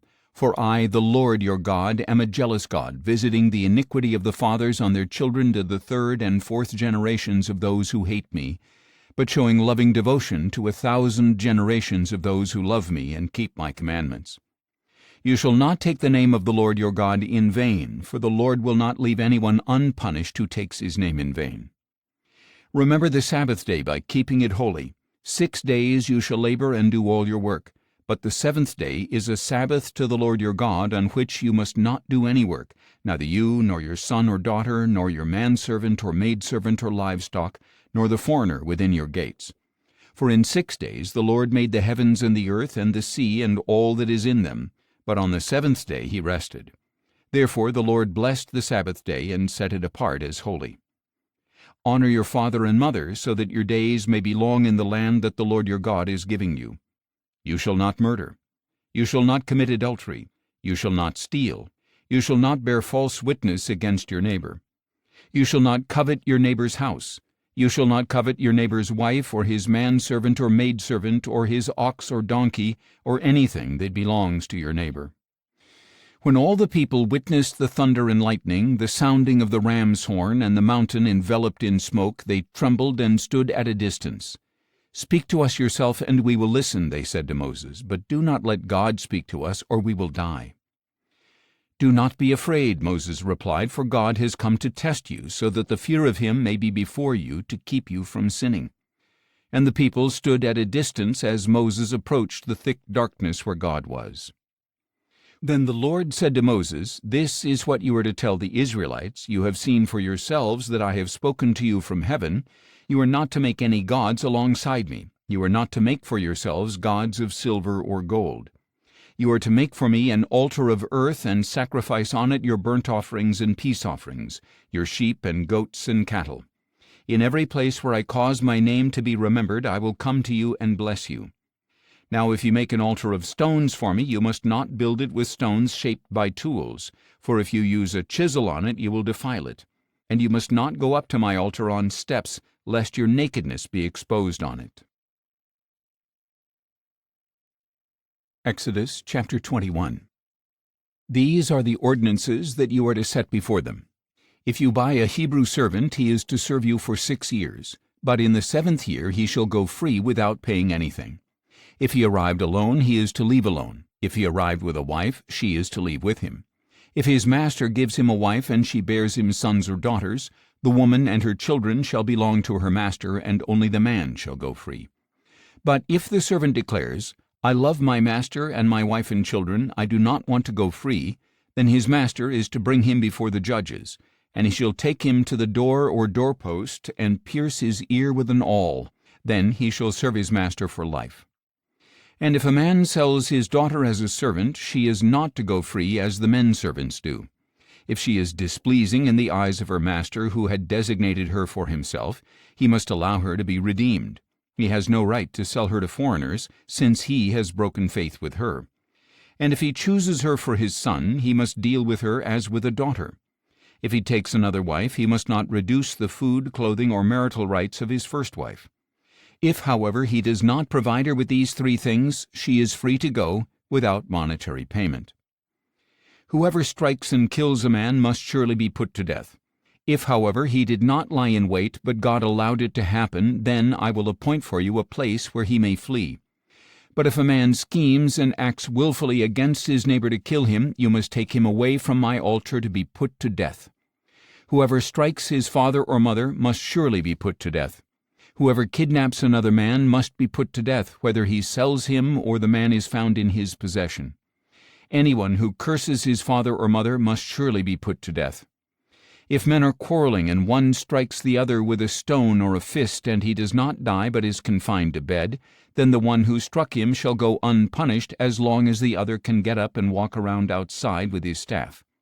Nevertheless, he must compensate the man for his lost work and see that he is completely healed. If a man strikes his manservant or maidservant with a rod, and the servant dies by his hand, he shall surely be punished. However, if the servant gets up after a day or 2, the owner shall not be punished, since the servant is his property. If men who are fighting strike a pregnant woman and her child is born prematurely, but there is no further injury, he shall surely be fined as the woman's husband demands and as the court allows. But if a serious injury results, then you must require a life for a life, eye for eye, tooth for tooth, hand for hand, foot for foot, burn for burn, wound for wound, and stripe for stripe. If a man strikes and blinds the eye of his manservant or maidservant, he must let the servant go free as compensation for the eye. And if he knocks out the tooth of his manservant or maidservant, he must let the servant go free as compensation for the tooth. If an ox gores a man or woman to death, the ox must surely be stoned, and its meat must not be eaten. But the owner of the ox shall not be held responsible. But if the ox has a habit of goring, and its owner has been warned yet does not restrain it, and it kills a man or woman, then the ox must be stoned, and its owner must also be put to death. If payment is demanded of him instead, he may redeem his life by paying the full amount demanded of him. If the ox gores a son or a daughter, it shall be done to him according to the same rule. If the ox gores a manservant or maidservant, the owner must pay 30 shekels of silver to the master of that servant, and the ox must be stoned. If a man opens or digs a pit and fails to cover it, and an ox or a donkey falls into it, the owner of the pit shall make restitution. He must pay its owner, and the dead animal will be his. If a man's ox injures his neighbor's ox and it dies, they must sell the live one and divide the proceeds. They also must divide the dead animal.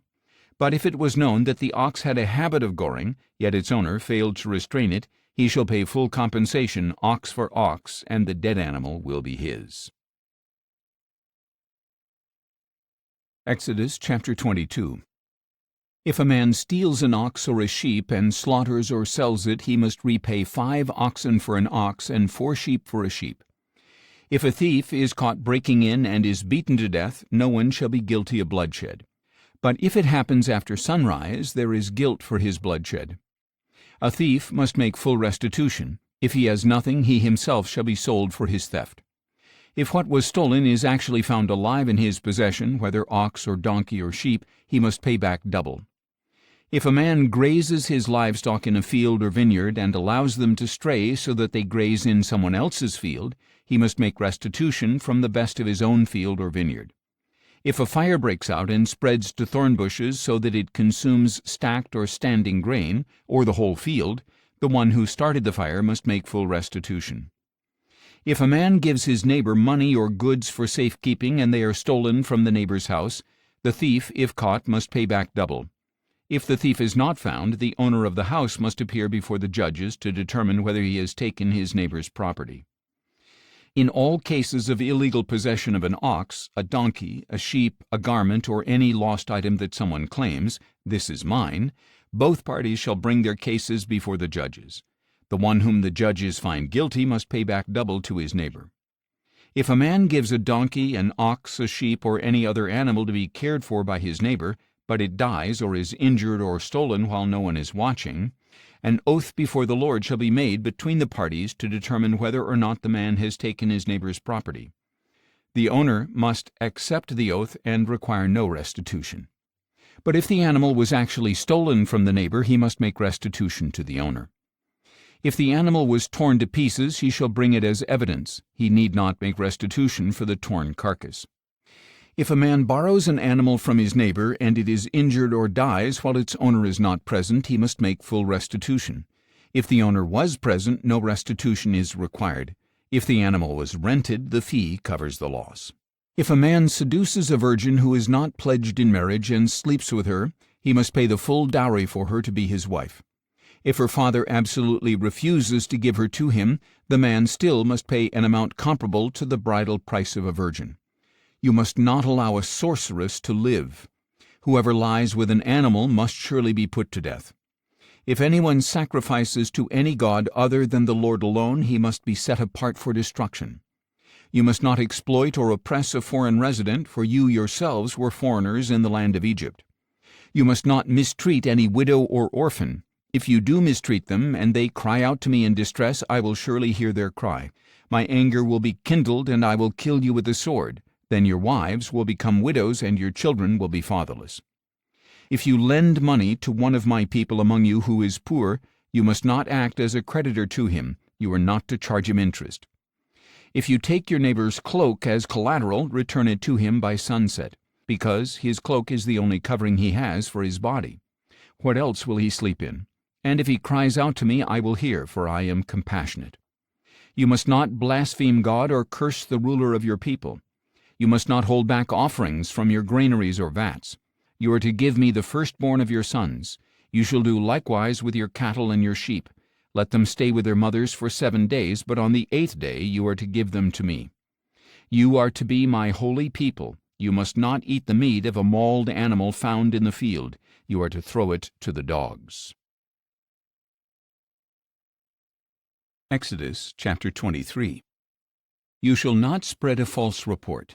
Do not join the wicked by being a malicious witness. You shall not follow the crowd in wrongdoing.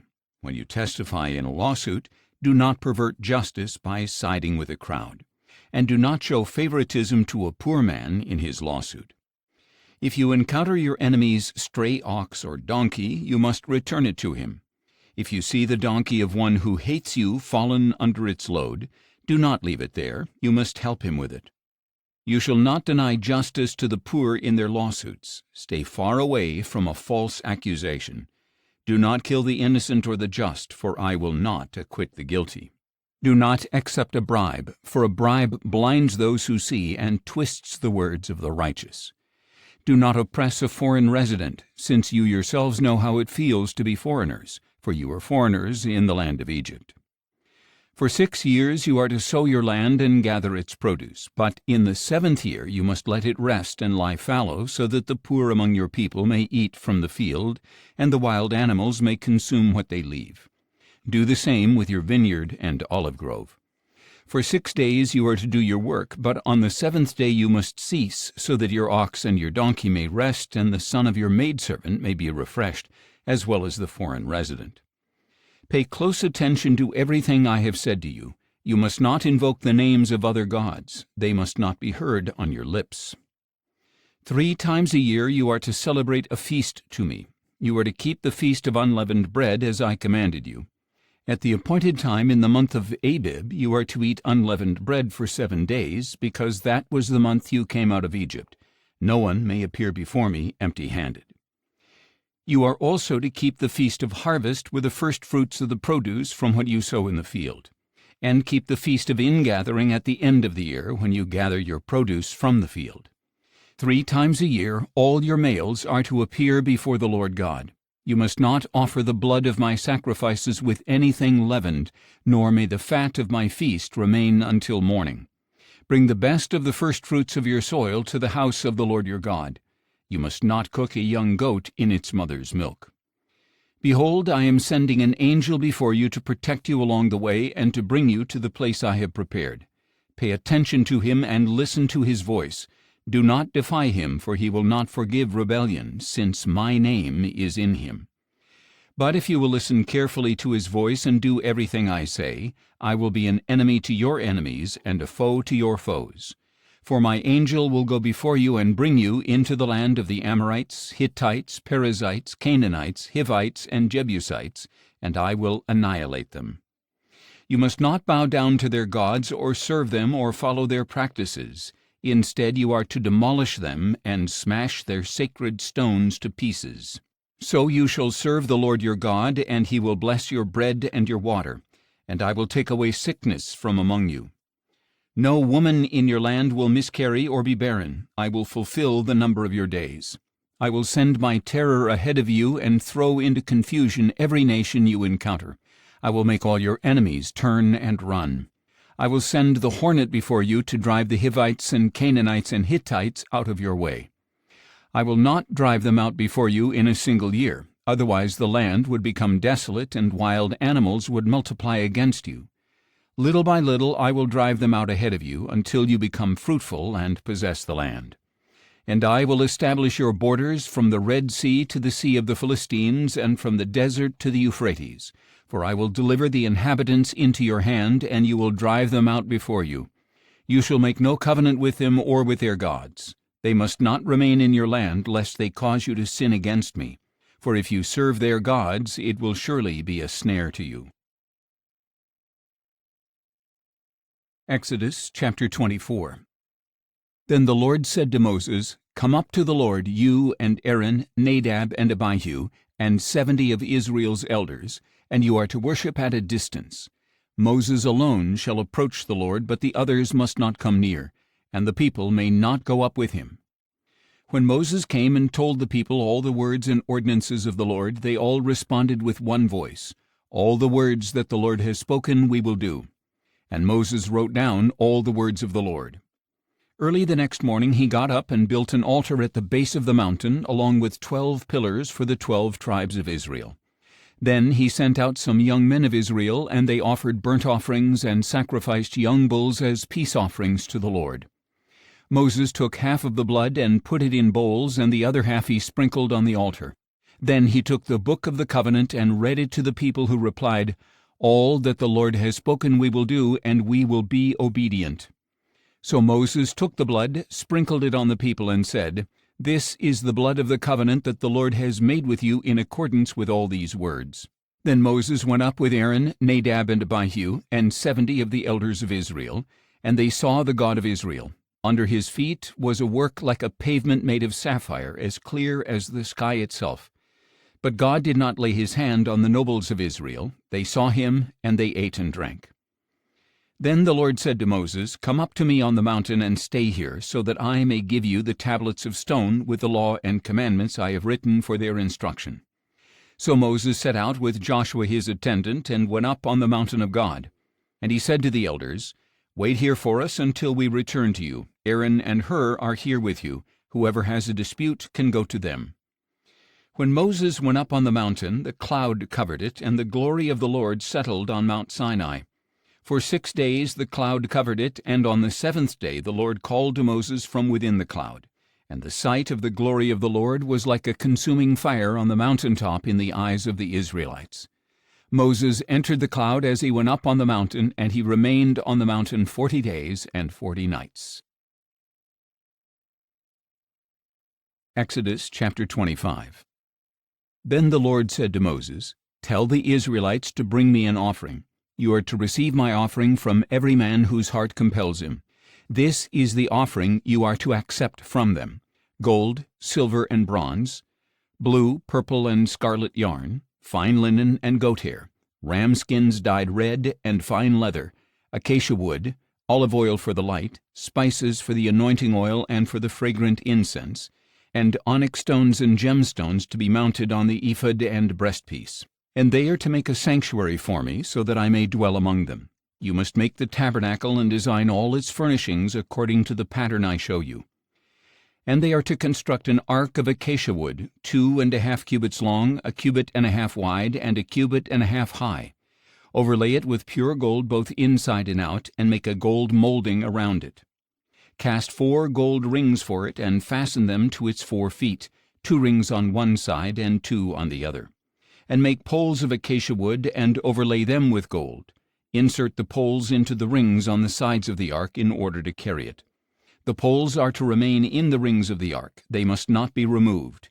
And place inside the ark the testimony which I will give you. And you are to construct a mercy seat of pure gold, 2.5 cubits long and 1.5 cubits wide. Make 2 cherubim of hammered gold at the ends of the mercy seat, 1 cherub on one end and 1 on the other, all made from 1 piece of gold. And the cherubim are to have wings that spread upward, overshadowing the mercy seat. The cherubim are to face each other, looking toward the mercy seat.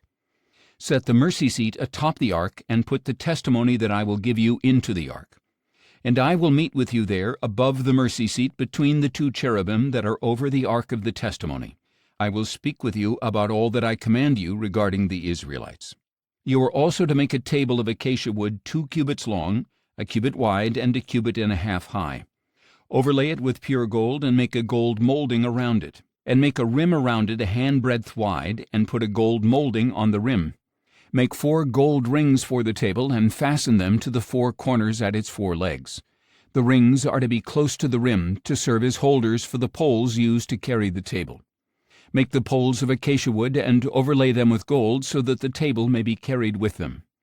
You are also to make the plates and dishes, as well as the pitchers and bowls for pouring drink offerings. Make them out of pure gold. And place the bread of the presence on the table before me at all times. Then you are to make a lampstand of pure hammered gold. It shall be made of 1 piece, including its base and shaft, its cups, and its buds and petals. 6 branches are to extend from the sides of the lampstand, 3 on one side and 3 on the other. There are to be 3 cups shaped like almond blossoms on the first branch, each with buds and petals, 3 on the next branch, and the same for all 6 branches that extend from the lampstand. And on the lampstand there shall be 4 cups shaped like almond blossoms with buds and petals. For the 6 branches that extend from the lampstand, a bud must be under the first pair of branches, a bud under the second pair, and a bud under the third pair. The buds and branches are to be all of 1 piece with the lampstand, hammered out of pure gold. Make 7 lamps, and set them up on the lampstand so that they illuminate the area in front of it. The wick trimmers and their trays must be of pure gold. The lampstand and all these utensils shall be made from a talent of pure gold. See to it that you make everything according to the pattern shown you on the mountain. Exodus chapter 26. You are to construct the tabernacle itself with 10 curtains of finely spun linen, each with blue, purple, and scarlet yarn, and cherubim skillfully worked into them. Each curtain shall be 28 cubits long and 4 cubits wide, all curtains the same size. 5 of the curtains are to be joined together, and the other 5 joined as well. Make loops of blue material on the edge of the end curtain in the first set, and do the same for the end curtain in the second set.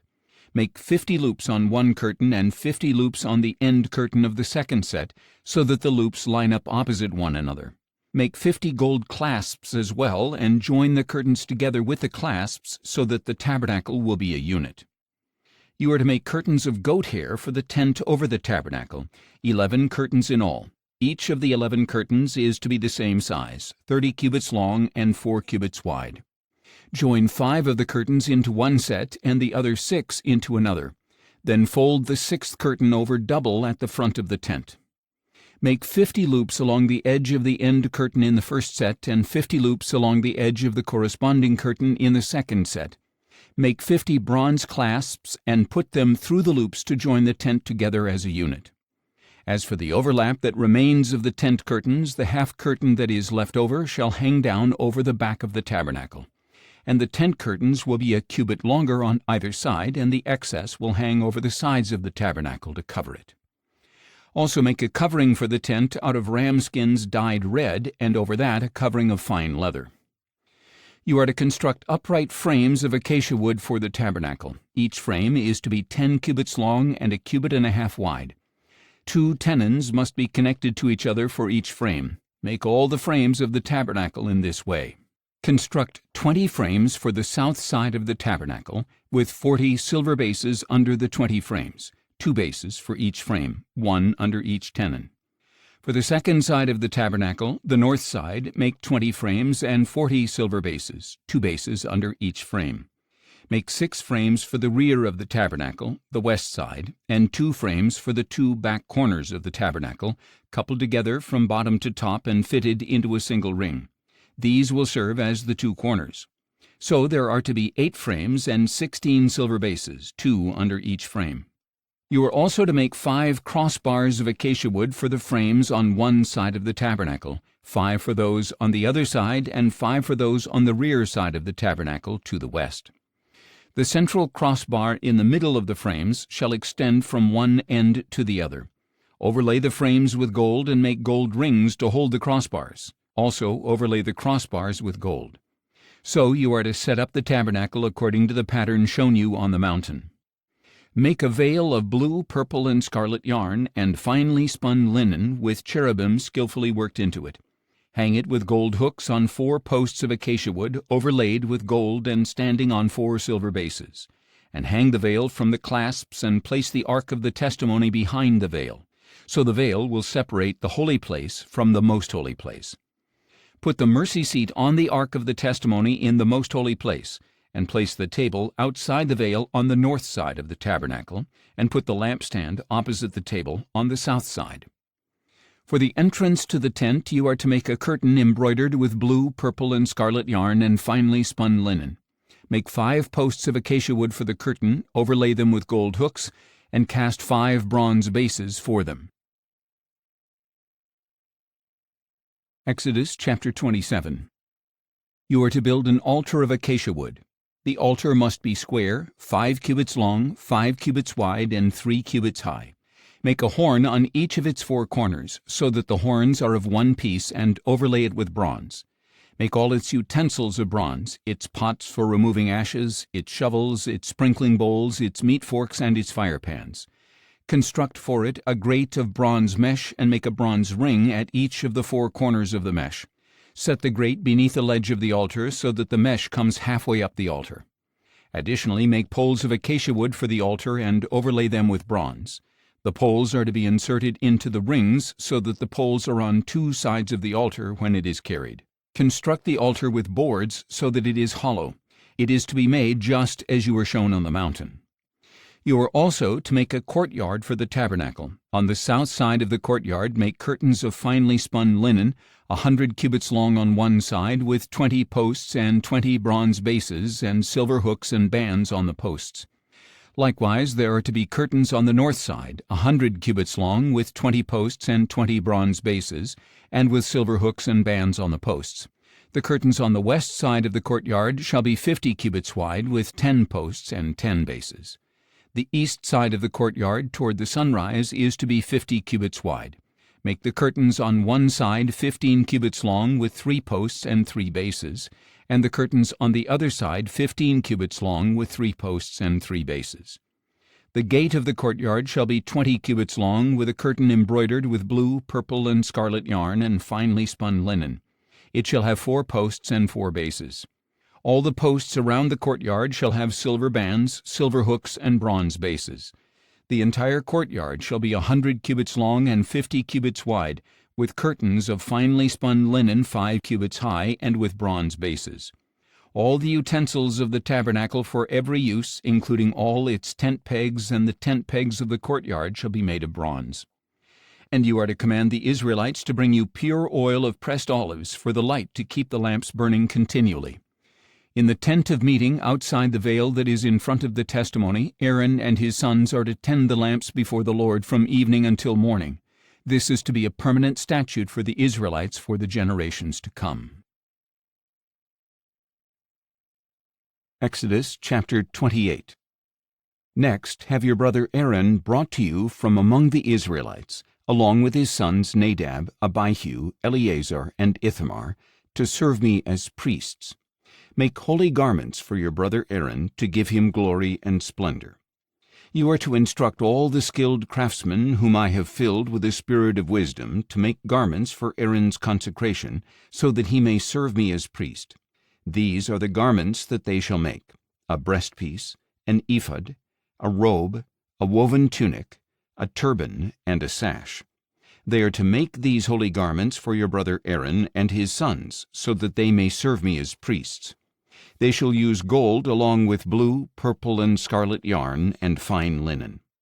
They are to make the ephod of finely spun linen embroidered with gold and with blue, purple, and scarlet yarn.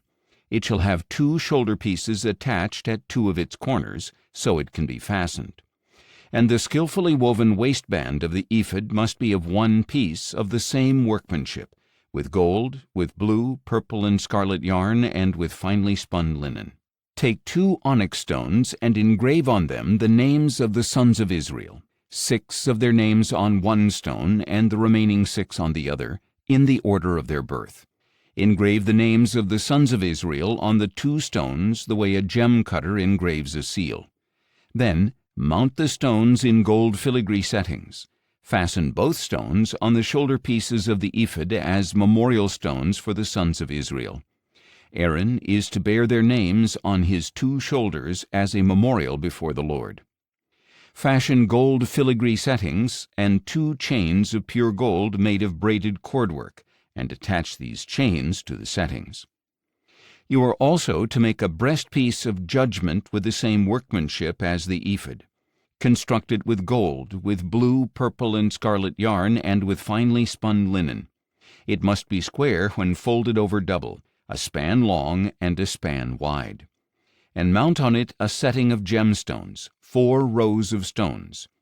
In the first row there shall be a ruby, a topaz, and an emerald. In the second row a turquoise, a sapphire, and a diamond.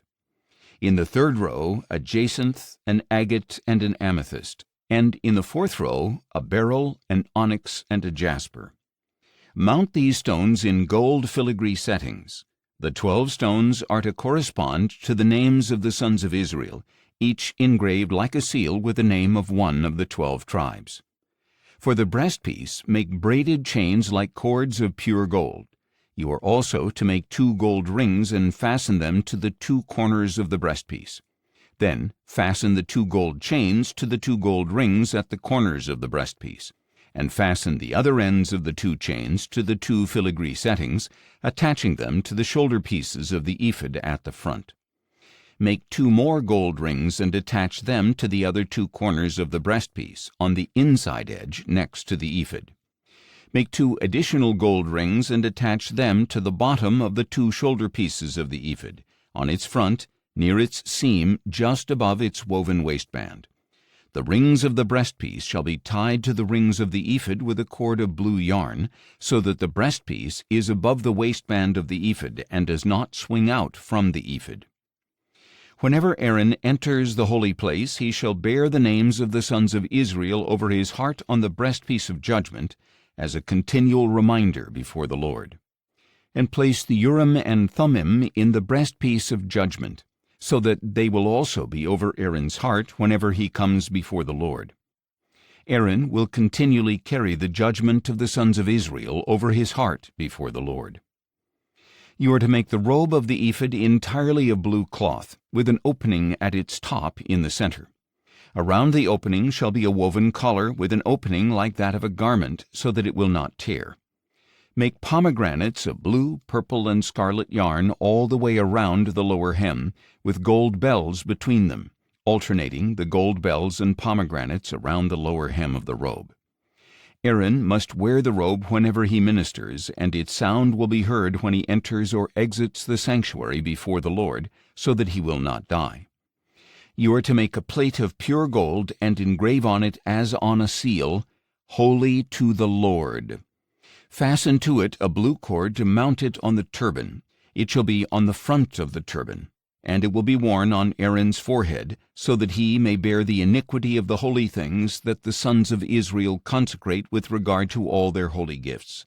It shall always be on his forehead, so that they may be acceptable before the Lord. You are to weave the tunic with fine linen. Make the turban of fine linen, and fashion an embroidered sash. Make tunics, sashes, and headbands for Aaron's sons, to give them glory and splendor. After you put these garments on your brother Aaron and his sons, anoint them, ordain them, and consecrate them, so that they may serve me as priests. Make linen undergarments to cover their bare flesh, extending from waist to thigh.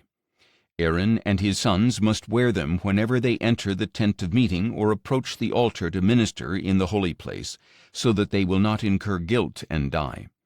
This is to be a permanent statute for Aaron and his descendants. Exodus chapter 29. Now this is what you are to do to consecrate Aaron and his sons to serve me as priests. Take a young bull and 2 rams without blemish, along with unleavened bread, unleavened cakes mixed with oil, and unleavened wafers anointed with oil. Make them out of fine wheat flour, put them in a basket, and present them in the basket along with the bull and the 2 rams. Then present Aaron and his sons at the entrance to the tent of meeting, and wash them with water. Take the garments and clothe Aaron with the tunic, the robe of the ephod itself, and the breastplate. Fasten the ephod on him with its woven waistband.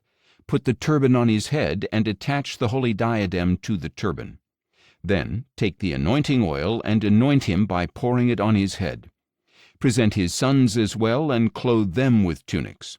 Wrap the sashes around Aaron and his sons and the headbands on them. The priesthood shall be theirs by a permanent statute. In this way you are to ordain Aaron and his sons. You are to present the bull at the front of the tent of meeting, and Aaron and his sons are to lay their hands on its head. And you shall slaughter the bull before the Lord at the entrance to the tent of meeting. Take some of the blood of the bull and put it on the horns of the altar with your finger. Then pour out the rest of the blood at the base of the altar.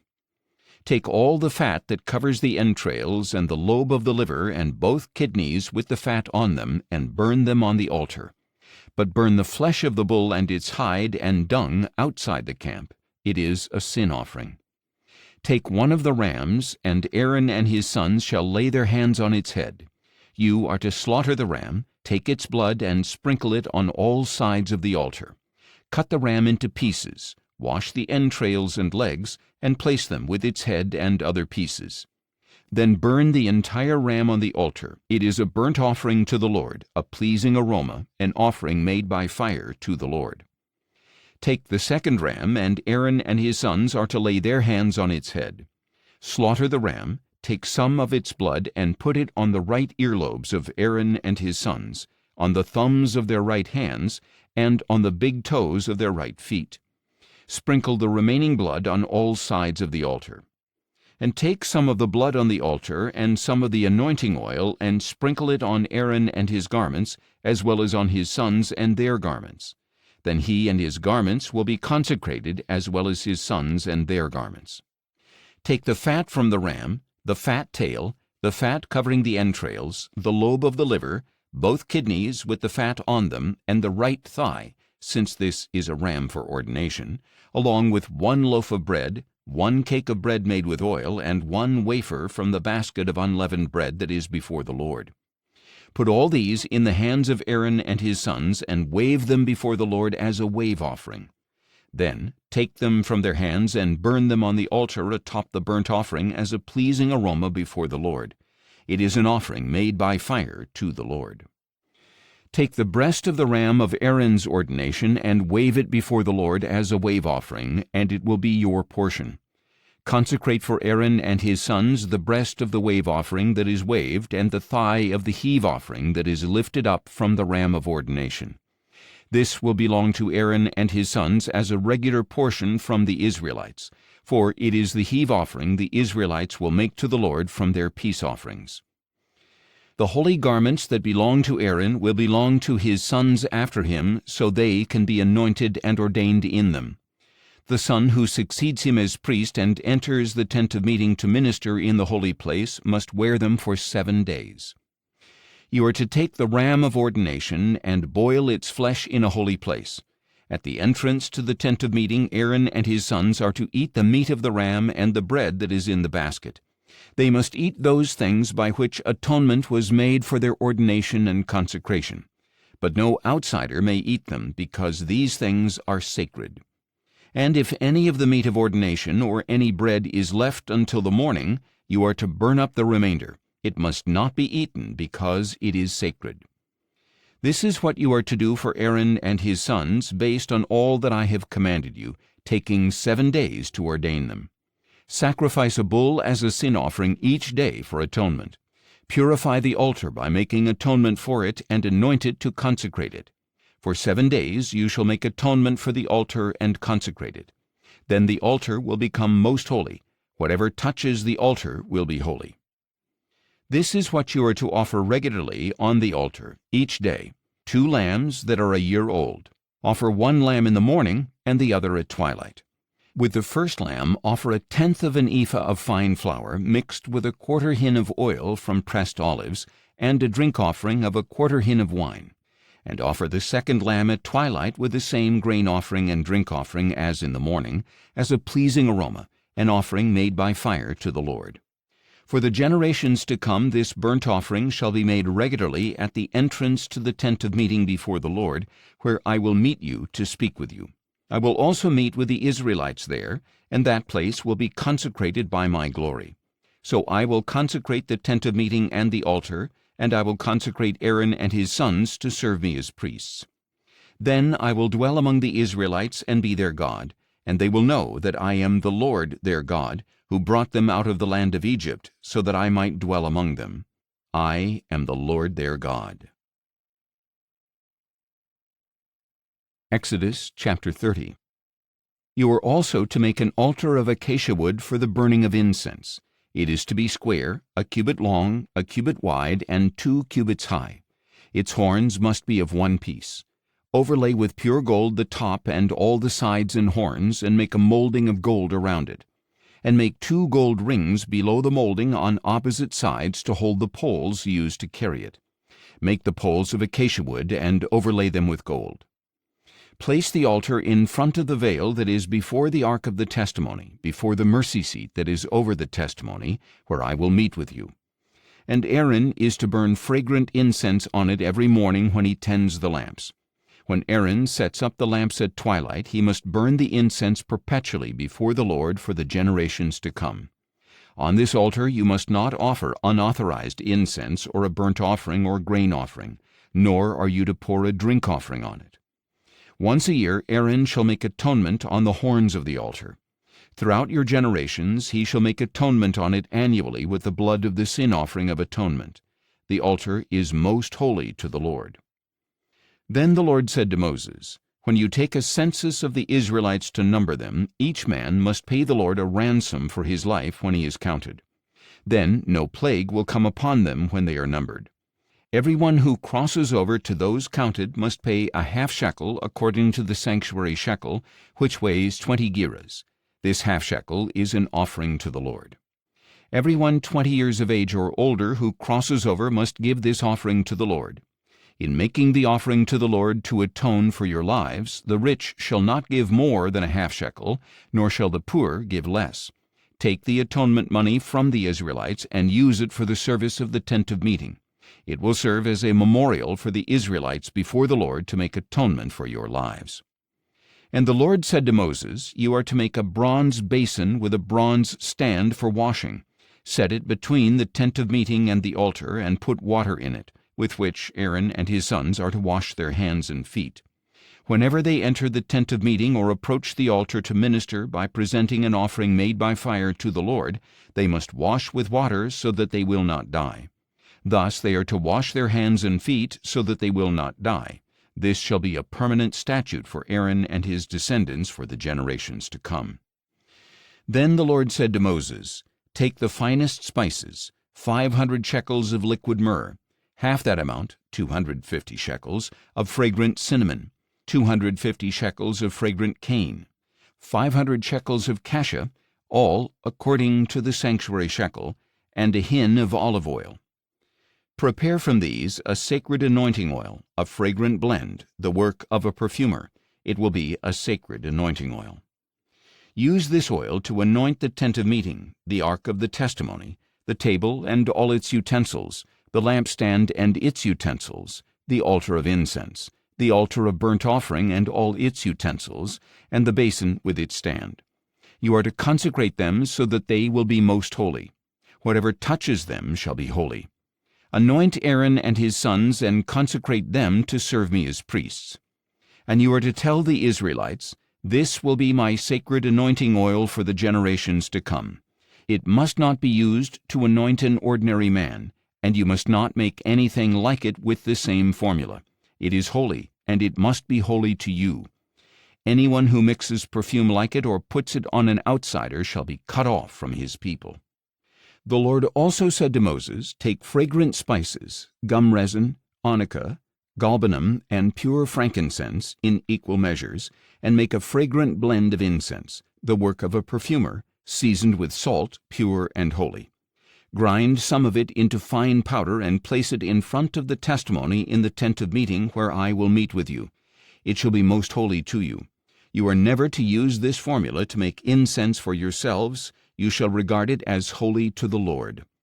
Anyone who makes something like it to enjoy its fragrance shall be cut off from his people. Exodus chapter 31. Then the Lord said to Moses, see, I have called by name Bezalel, son of Uri, the son of Hur, of the tribe of Judah, and I have filled him with the Spirit of God, with skill, ability, and knowledge in all kinds of craftsmanship, to design artistic works in gold, silver, and bronze, to cut gemstones for settings, and to carve wood, so that he may be a master of every craft. Moreover, I have selected Aholiab, son of Ahisamach, of the tribe of Dan, as his assistant.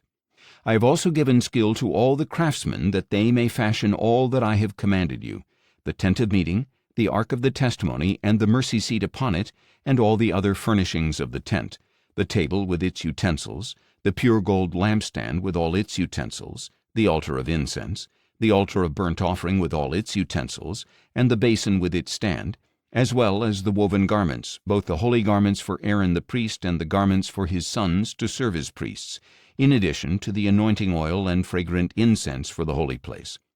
They are to make them according to all that I have commanded you. And the Lord said to Moses, tell the Israelites, surely you must keep my Sabbaths, for this will be a sign between me and you for the generations to come, so that you may know that I am the Lord who sanctifies you. Keep the Sabbath, for it is holy to you. Anyone who profanes it must surely be put to death. Whoever does any work on that day must be cut off from among his people. For 6 days work may be done, but the 7th day is a Sabbath of complete rest, holy to the Lord.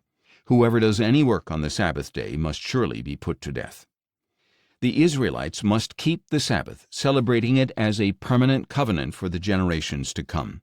It is a sign between me and the Israelites forever. For in 6 days the Lord made the heavens and the earth, but on the 7th day he rested and was refreshed.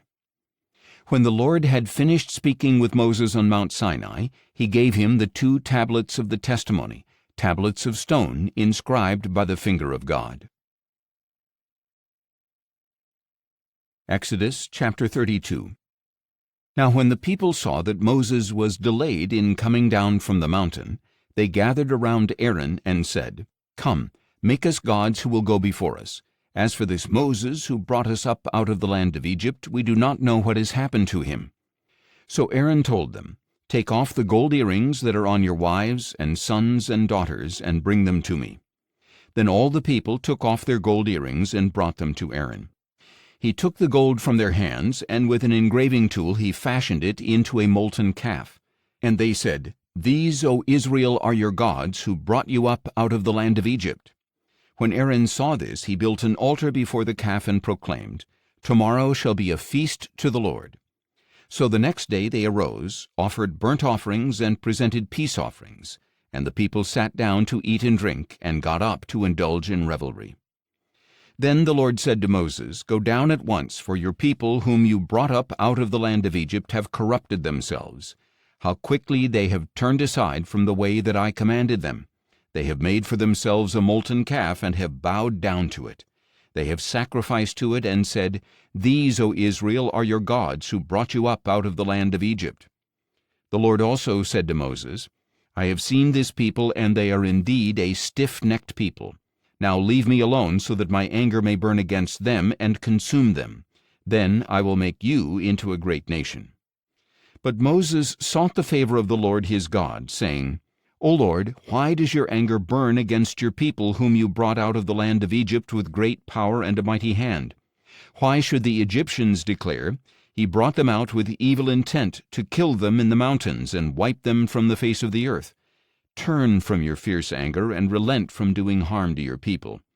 Remember your servants Abraham, Isaac, and Israel, to whom you swore by your very self when you declared, I will make your descendants as numerous as the stars in the sky, and I will give your descendants all this land that I have promised, and it shall be their inheritance forever. So the Lord relented from the calamity he had threatened to bring on his people. Then Moses turned and went down the mountain with the 2 tablets of the testimony in his hands. They were inscribed on both sides, front and back. The tablets were the work of God, and the writing was the writing of God, engraved on the tablets. When Joshua heard the sound of the people shouting, he said to Moses, The sound of war is in the camp. But Moses replied, It is neither the cry of victory nor the cry of defeat. I hear the sound of singing. As Moses approached the camp and saw the calf and the dancing, he burned with anger and threw the tablets out of his hands, shattering them at the base of the mountain. Then he took the calf they had made, burned it in the fire, ground it to powder, and scattered the powder over the face of the water. Then he forced the Israelites to drink it. What did this people do to you, Moses asked Aaron, that you have led them into so great a sin? Do not be enraged, my lord, Aaron replied. You yourself know that the people are intent on evil. They told me, Make us gods who will go before us. As for this Moses who brought us up out of the land of Egypt, we do not know what has happened to him. So I said to them, Whoever has gold, let him take it off. And they gave it to me. And when I threw it into the fire, out came this calf. Moses saw that the people were out of control, for Aaron had let them run wild and become a laughingstock to their enemies. So Moses stood at the entrance to the camp and said, Whoever is for the Lord, come to me. And all the Levites gathered around him. He told them, This is what the Lord, the God of Israel, says. Each of you men is to fasten his sword to his side, go back and forth through the camp from gate to gate, and slay his brother, his friend, and his neighbor. The Levites did as Moses commanded, and that day about 3,000 of the people fell dead. Afterward Moses said, Today you have been ordained for service to the Lord, since each man went against his son and his brother. So the Lord has bestowed a blessing on you this day. The next day Moses said to the people, You have committed a great sin. Now I will go up to the Lord. Perhaps I can make atonement for your sin. So Moses returned to the Lord and said, Oh, what a great sin these people have committed! They have made gods of gold for themselves. Yet now, if you would only forgive their sin, but if not, please blot me out of the book that you have written. The Lord replied to Moses, Whoever has sinned against me I will blot out of my book. Now go, lead the people to the place I described. Behold, my angel shall go before you. But on the day I settle accounts, I will punish them for their sin. And the Lord sent a plague on the people because of what they had done with the calf that Aaron had made. Exodus chapter 33. Then the Lord said to Moses, Leave this place, you and the people you brought up out of the land of Egypt, and go to the land that I promised to Abraham, Isaac, and Jacob, when I said, I will give it to your descendants. And I will send an angel before you, and I will drive out the Canaanites, Amorites, Hittites, Perizzites, Hivites, and Jebusites. Go up to a land flowing with milk and honey. But I will not go with you, because you are a stiff-necked people. Otherwise I might destroy you on the way. When the people heard these bad tidings, they went into mourning, and no one put on any of his jewelry. For the Lord had said to Moses, Tell the Israelites, You are a stiff-necked people. If I should go with you for a single moment, I would destroy you. Now take off your jewelry, and I will decide what to do with you." So the Israelites stripped themselves of their jewelry from Mount Horeb onward. Now Moses used to take the tent and pitch it at a distance outside the camp. He called it the tent of meeting, and anyone inquiring of the Lord would go to the tent of meeting outside the camp. Then, whenever Moses went out to the tent, all the people would stand at the entrances to their own tents and watch Moses until he entered the tent. As Moses entered the tent, the pillar of cloud would come down and remain at the entrance, and the Lord would speak with Moses. When all the people saw the pillar of cloud standing at the entrance to the tent, they would stand up and worship, each one at the entrance to his own tent. Thus the Lord would speak to Moses face to face, as a man speaks to his friend. Then Moses would return to the camp, but his young assistant Joshua, son of Nun, would not leave the tent. Then Moses said to the Lord, "Look, you have been telling me, 'Lead this people up,' but you have not let me know whom you will send with me. Yet you have said, 'I know you by name, and you have found favor in my sight.' Now if indeed I have found favor in your sight, please let me know your ways, that I may know you and find favor in your sight. Remember that this nation is your people." And the Lord answered, "My presence will go with you, and I will give you rest." "If your presence does not go with us," Moses replied, "do not lead us up from here. For how then can it be known that your people and I have found favor in your sight unless you go with us? How else will we be distinguished from all the other people on the face of the earth?" So the Lord said to Moses, "I will do this very thing you have asked, for you have found favor in my sight, and I know you by name." Then Moses said, "Please show me your glory." "I will cause all my goodness to pass before you," the Lord replied, "and I will proclaim my name, the Lord, in your presence. I will have mercy on whom I have mercy, and I will have compassion on whom I have compassion." But he added, "You cannot see my face, for no one can see me and live." The Lord continued, "There is a place near me where you are to stand upon a rock, and when my glory passes by, I will put you in a cleft of the rock and cover you with my hand until I have passed by. Then I will take my hand away, and you will see my back, but my face must not be seen." Exodus chapter 34. Then the Lord said to Moses, "Chisel out 2 stone tablets like the originals, and I will write on them the words that were on the first tablets which you broke. Be ready in the morning, and come up on Mount Sinai to present yourself before me on the mountain top. No one may go up with you. In fact, no one may be seen anywhere on the mountain. Not even the flocks or herds may graze in front of the mountain." So Moses chiseled out 2 stone tablets like the originals. He rose early in the morning, and taking the 2 stone tablets in his hands, he went up Mount Sinai as the Lord had commanded him. And the Lord descended in a cloud, stood with him there, and proclaimed his name, the Lord. Then the Lord passed in front of Moses and called out, the Lord God, is compassionate and gracious, slow to anger, abounding in loving devotion and faithfulness, maintaining loving devotion to 1,000 generations, forgiving iniquity, transgression, and sin. Yet he will by no means leave the guilty unpunished. He will visit the iniquity of the fathers on their children and grandchildren to the 3rd and 4th generations. Moses immediately bowed down to the ground and worshipped. "O Lord," he said, "if I have indeed found favor in your sight, my Lord, please go with us. Although this is a stiff-necked people, forgive our iniquity and sin, and take us as your inheritance." And the Lord said, "Behold, I am making a covenant. Before all your people I will perform wonders that have never been done in any nation in all the world.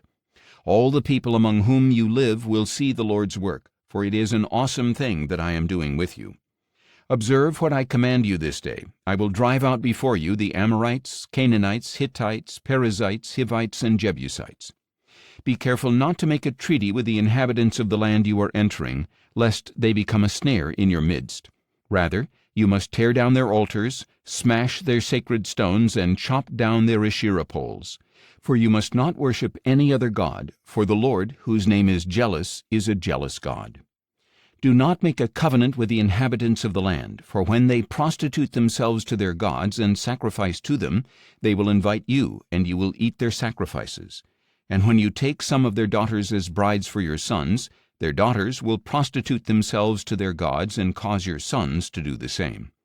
You shall make no molten gods for yourselves. You are to keep the feast of unleavened bread. For 7 days at the appointed time in the month of Abib, you are to eat unleavened bread as I commanded you. For in the month of Abib you came out of Egypt.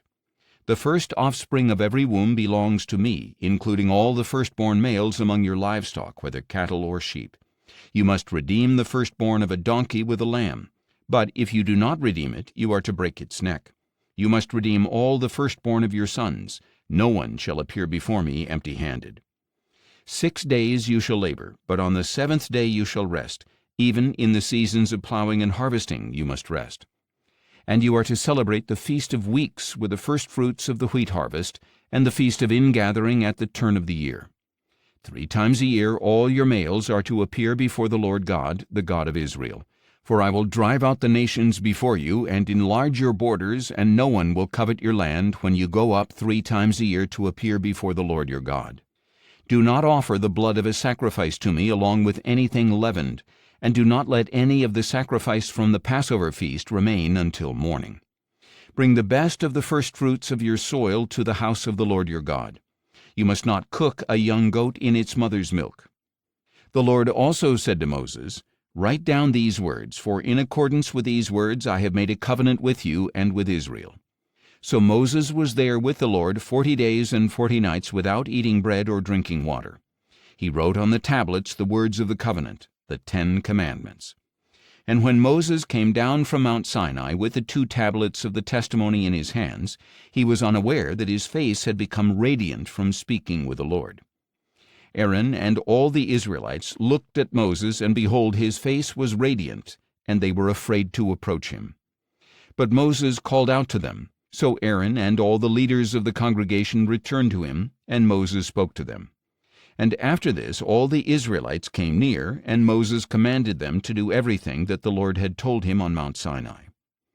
When Moses had finished speaking with them, he put a veil over his face. But whenever Moses went in before the Lord to speak with him, he would remove the veil until he came out. And when he came out, he would tell the Israelites what he had been commanded, and the Israelites would see that the face of Moses was radiant. So Moses would put the veil back over his face until he went in to speak with the Lord. Exodus chapter 35. Then Moses assembled the whole congregation of Israel and said to them, These are the things that the Lord has commanded you to do. For 6 days work may be done, but the 7th day shall be your holy day, a Sabbath of complete rest to the Lord. Whoever does any work on that day must be put to death. Do not light a fire in any of your dwellings on the Sabbath day. Moses also told the whole congregation of Israel, This is what the Lord has commanded. Take from among you an offering to the Lord. Let everyone whose heart is willing bring an offering to the Lord. Gold, silver, and bronze, blue, purple, and scarlet yarn, fine linen and goat hair, ram skins dyed red, and fine leather, acacia wood, olive oil for the light, spices for the anointing oil and for the fragrant incense, and onyx stones and gemstones to be mounted on the ephod and breastpiece. Let every skilled craftsman among you come and make everything that the Lord has commanded: the tabernacle with its tent and covering, its clasps and frames, its crossbars, posts, and bases, the ark with its poles and mercy seat and the veil to shield it, the table with its poles, all its utensils, and the bread of the presence, the lampstand for light with its accessories and lamps and oil for the light, the altar of incense with its poles, the anointing oil and fragrant incense, the curtain for the doorway at the entrance to the tabernacle, the altar of burnt offering with its bronze grate, its poles, and all its utensils, the basin with its stand, the curtains of the courtyard with its posts and bases, and the curtain for the gate of the courtyard, the tent pegs for the tabernacle and for the courtyard, along with their ropes, and the woven garments for ministering in the holy place, both the holy garments for Aaron the priest and the garments for his sons to serve as priests. Then the whole congregation of Israel withdrew from the presence of Moses, and everyone whose heart stirred him and whose spirit prompted him came and brought an offering to the Lord for the work on the tent of meeting, for all its services, and for the holy garments. So all who had willing hearts, both men and women, came and brought brooches and earrings, rings and necklaces, and all kinds of gold jewelry, and they all presented their gold as a wave offering to the Lord. Everyone who had blue, purple, or scarlet yarn, or fine linen, goat hair, ram skins dyed red, or articles of fine leather, brought them. And all who could present an offering of silver or bronze brought it as a contribution to the Lord. Also everyone who had acacia wood for any part of the service brought it. Every skilled woman spun with her hands, and brought what she had spun, blue, purple, or scarlet yarn, or fine linen. And all the skilled women whose hearts were stirred spun the goat hair. The leaders brought onyx stones and gemstones to mount on the ephod and breastpiece, as well as spices and olive oil for the light, for the anointing oil, and for the fragrant incense. So all the men and women of the Israelites whose hearts prompted them brought a freewill offering to the Lord for all the work that the Lord through Moses had commanded them to do. Then Moses said to the Israelites, "See, the Lord has called by name Bezalel son of Uri, the son of Hur of the tribe of Judah, and he has filled him with the Spirit of God, with skill, ability, and knowledge in all kinds of craftsmanship, to design artistic works in gold, silver, and bronze, to cut gemstones for settings, and to carve wood, so that he may be a master of every artistic craft. And the Lord has given both him and Aholiab son of Ahisamach of the tribe of Dan the ability to teach others. He has filled them with skill to do all kinds of work as engravers, designers, embroiderers in blue, purple, and scarlet yarn and fine linen, and as weavers, as artistic designers of every kind of craft." Exodus chapter 36. So Bezalel, Aholiab, and every skilled person are to carry out everything commanded by the Lord, who has given them skill and ability to know how to perform all the work of constructing the sanctuary.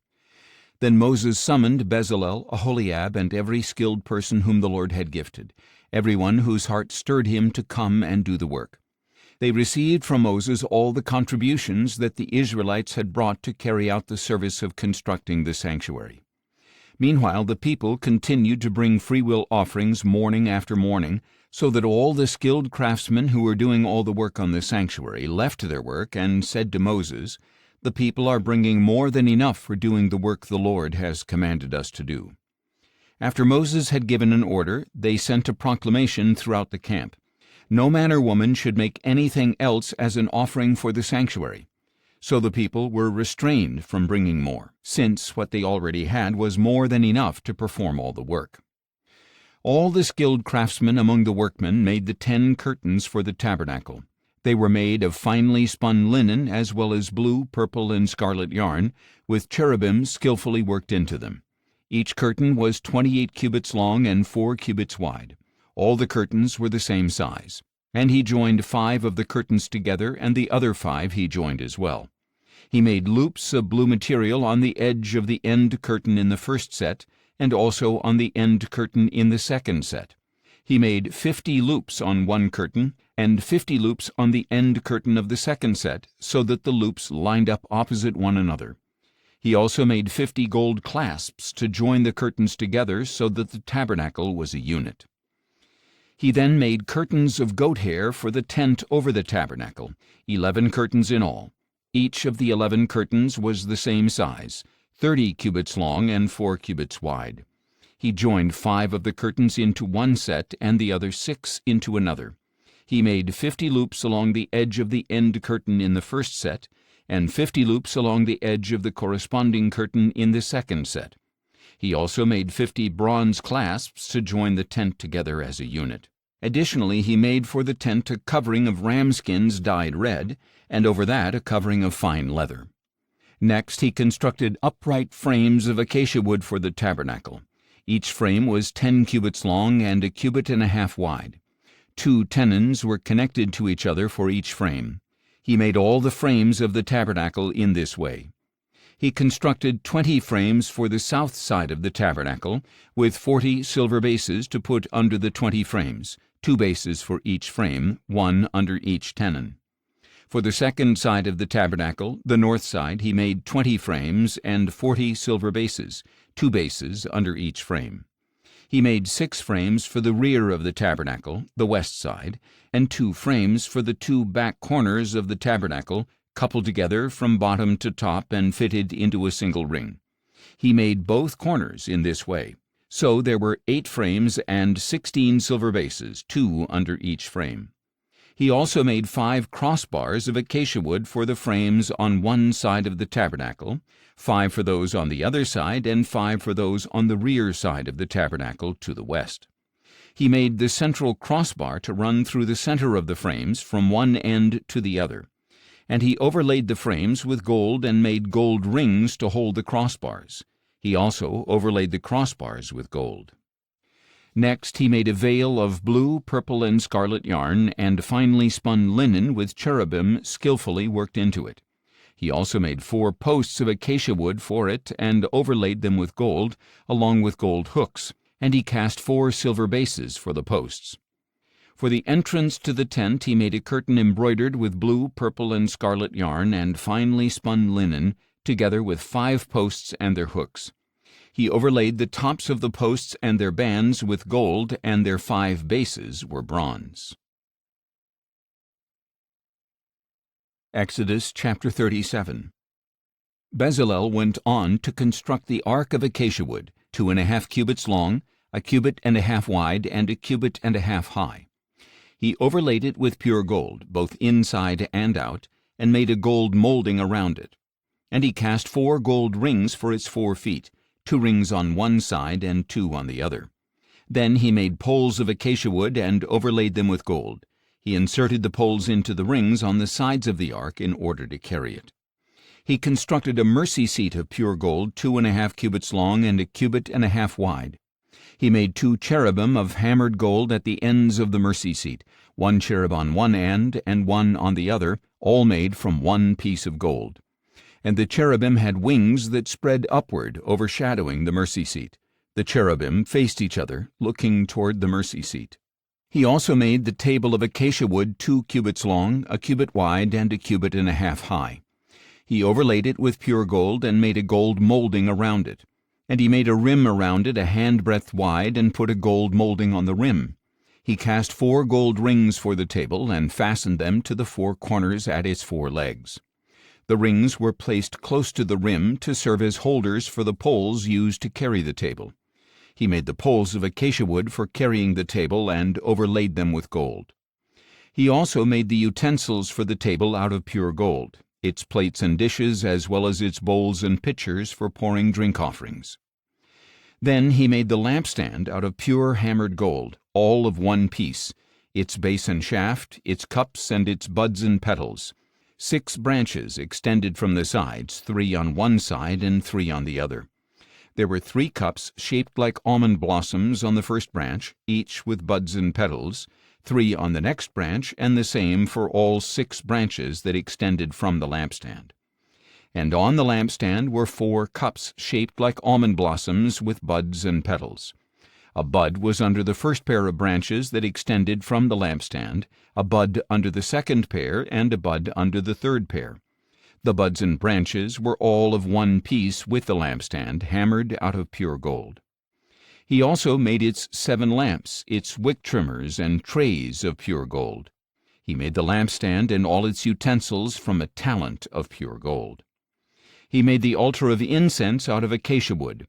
It was square, 1 cubit long, 1 cubit wide, and 2 cubits high. Its horns were of 1 piece, and he overlaid with pure gold the top and all the sides and horns. Then he made a molding of gold around it. He made 2 gold rings below the molding on opposite sides to hold the poles used to carry it, and he made the poles of acacia wood and overlaid them with gold. He also made the sacred anointing oil and the pure fragrant incense, the work of a perfumer. Exodus chapter 38. Bezalel constructed the altar of burnt offering from acacia wood. It was square, 5 cubits long, 5 cubits wide, and 3 cubits high. He made a horn at each of its 4 corners, so that the horns and altar were of one piece, and he overlaid the altar with bronze. He made all the altar's utensils of bronze, its pots, shovels, sprinkling bowls, meat forks, and firepans. He made a grate of bronze mesh for the altar under its ledge, halfway up from the bottom. At the 4 corners of the bronze grate he cast 4 rings as holders for the poles, and he made the poles of acacia wood and overlaid them with bronze. Then he inserted the poles into the rings on the sides of the altar for carrying it. He made the altar with boards so that it was hollow. Next he made the bronze basin and its stand from the mirrors of the women who served at the entrance to the tent of meeting. Then he constructed the courtyard. The south side of the courtyard was 100 cubits long and had curtains of finely spun linen, with 20 posts and 20 bronze bases, and with silver hooks and bands on the posts. The north side was also 100 cubits long, with 20 posts and 20 bronze bases. The hooks and bands of the posts were silver. The west side was 50 cubits long and had curtains with 10 posts and 10 bases. The hooks and bands of the posts were silver. And the east side toward the sunrise was also 50 cubits long. The curtains on one side of the entrance were 15 cubits long, with 3 posts and 3 bases. And the curtains on the other side were also 15 cubits long, with 3 posts and 3 bases as well. All the curtains around the courtyard were made of finely spun linen. The bases for the posts were bronze, the hooks and bands were silver, and the plating for the tops of the posts was silver. So all the posts of the courtyard were banded with silver. The curtain for the entrance to the courtyard was embroidered with blue, purple, and scarlet yarn and finely spun linen. It was 20 cubits long and, like the curtains of the courtyard, 5 cubits high, with 4 posts and 4 bronze bases. Their hooks were silver, as well as the bands and the plating of their tops. All the tent pegs for the tabernacle and for the surrounding courtyard were bronze. This is the inventory for the tabernacle of the testimony, as recorded at Moses' command by the Levites under the direction of Ithamar son of Aaron the priest. Bezalel son of Uri, the son of Hur, of the tribe of Judah, made everything that the Lord had commanded Moses. With him was Aholiab son of Ahisamach of the tribe of Dan, an engraver, designer, and embroiderer in blue, purple, and scarlet yarn and fine linen. All the gold from the wave offering used for the work on the sanctuary totaled 29 talents and 730 shekels according to the sanctuary shekel. The silver from those numbered among the congregation totaled 100 talents and 1,775 shekels according to the sanctuary shekel, a beka per person, that is, half a shekel, according to the sanctuary shekel, from everyone 20 years of age or older who had crossed over to be numbered, a total of 603,550 men. The 100 talents of silver were used to cast the bases of the sanctuary and the bases of the veil, 100 bases from the 100 talents, 1 talent per base. With the 1,775 shekels of silver he made the hooks for the posts, overlaid their tops, and supplied bands for them. The bronze from the wave offering totaled 70 talents and 2,400 shekels.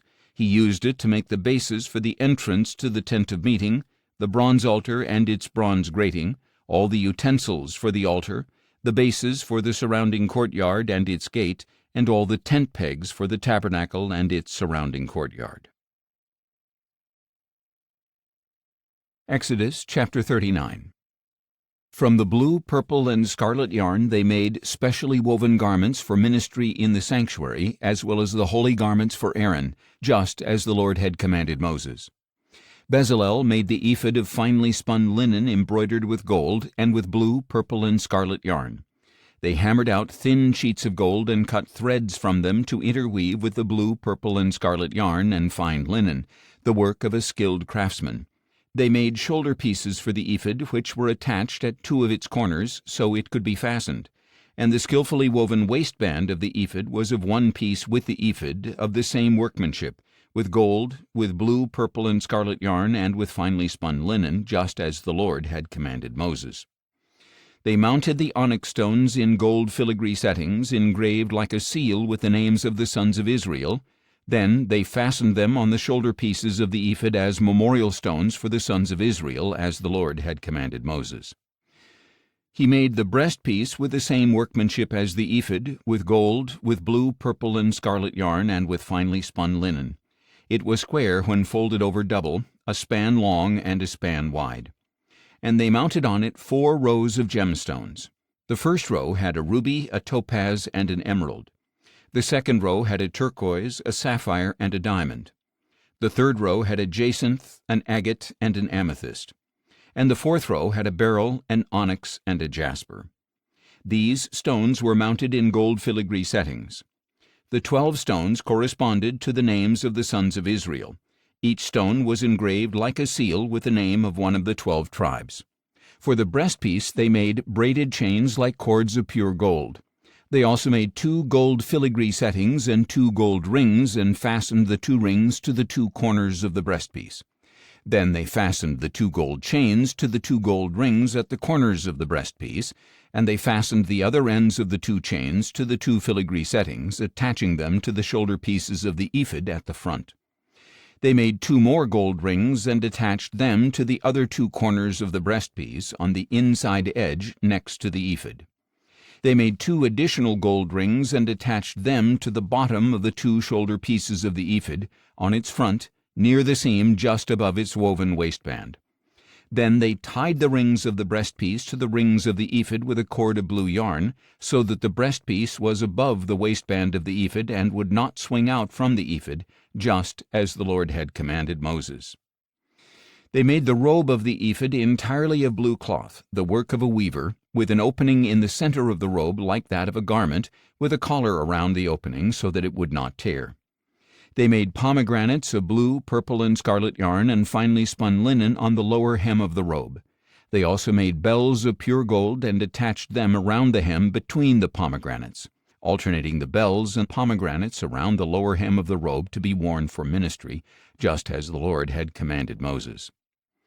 For Aaron and his sons they made tunics of fine linen, the work of a weaver, as well as the turban of fine linen, the ornate headbands and undergarments of finely spun linen, and the sash of finely spun linen, embroidered with blue, purple, and scarlet yarn, just as the Lord had commanded Moses. They also made the plate of the holy crown of pure gold, and they engraved on it, like an inscription on a seal, "Holy to the Lord."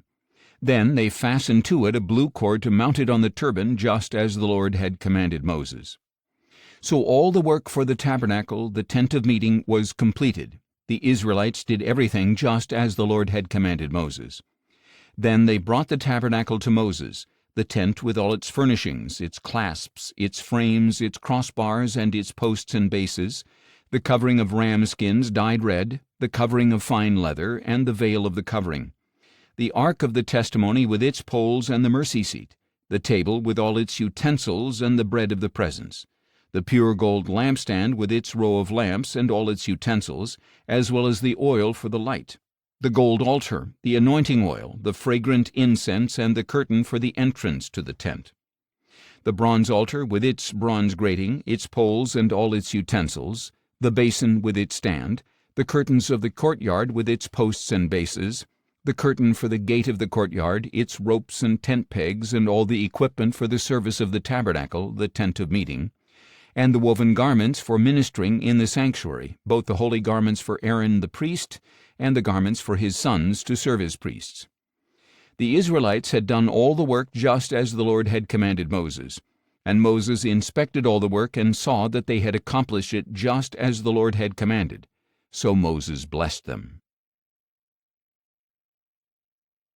Exodus chapter 40. Then the Lord said to Moses, "On the first day of the first month you are to set up the tabernacle, the tent of meeting. Put the ark of the testimony in it, and screen off the ark with the veil. Then bring in the table and set out its arrangement. Bring in the lampstand as well, and set up its lamps. Place the gold altar of incense in front of the ark of the testimony, and hang the curtain at the entrance to the tabernacle. Place the altar of burnt offering in front of the entrance to the tabernacle, the tent of meeting, and place the basin between the tent of meeting and the altar, and put water in it. Set up the surrounding courtyard, and hang the curtain for the entrance to the courtyard. Take the anointing oil, and anoint the tabernacle and everything in it. Consecrate it along with all its furnishings, and it shall be holy. Anoint the altar of burnt offering and all its utensils. Consecrate the altar, and it shall be most holy. Anoint the basin and its stand, and consecrate them. Then bring Aaron and his sons to the entrance to the tent of meeting, and wash them with water. And you are to clothe Aaron with the holy garments, anoint him, and consecrate him, so that he may serve me as a priest. Bring his sons forward, and clothe them with tunics. Anoint them just as you anointed their father, so that they may also serve me as priests. Their anointing will qualify them for a permanent priesthood throughout their generations. Moses did everything just as the Lord had commanded him. So the tabernacle was set up on the first day of the first month of the second year. When Moses set up the tabernacle, he laid its bases, positioned its frames, inserted its crossbars, and set up its posts. Then he spread the tent over the tabernacle and put the covering over the tent, just as the Lord had commanded him. Moses took the testimony and placed it in the ark, attaching the poles to the ark, and he set the mercy seat atop the ark. Then he brought the ark into the tabernacle, put up the veil for the screen, and shielded off the ark of the testimony, just as the Lord had commanded him. Moses placed the table in the tent of meeting on the north side of the tabernacle, outside the veil. He arranged the bread on it before the Lord, just as the Lord had commanded him. He also placed the lampstand in the tent of meeting opposite the table on the south side of the tabernacle, and set up the lamps before the Lord, just as the Lord had commanded him. Moses placed the gold altar in the tent of meeting in front of the veil, and he burned fragrant incense on it, just as the Lord had commanded him. Then he put up the curtain at the entrance to the tabernacle. He placed the altar of burnt offering near the entrance to the tabernacle, the tent of meeting, and offered on it the burnt offering and the grain offering, just as the Lord had commanded him. He placed the basin between the tent of meeting and the altar, and put water in it for washing. And from it Moses, Aaron, and his sons washed their hands and feet. They washed whenever they entered the tent of meeting or approached the altar, just as the Lord had commanded Moses. And Moses set up the courtyard around the tabernacle and the altar, and he hung the curtain for the entrance to the courtyard. So Moses finished the work. Then the cloud covered the tent of meeting, and the glory of the Lord filled the tabernacle. Moses was unable to enter the tent of meeting because the cloud had settled on it, and the glory of the Lord filled the tabernacle. Whenever the cloud was lifted from above the tabernacle, the Israelites would set out through all the stages of their journey. If the cloud was not lifted, they would not set out until the day it was taken up. For the cloud of the Lord was over the tabernacle by day, and fire was in the cloud by night, in the sight of all the house of Israel through all their journeys.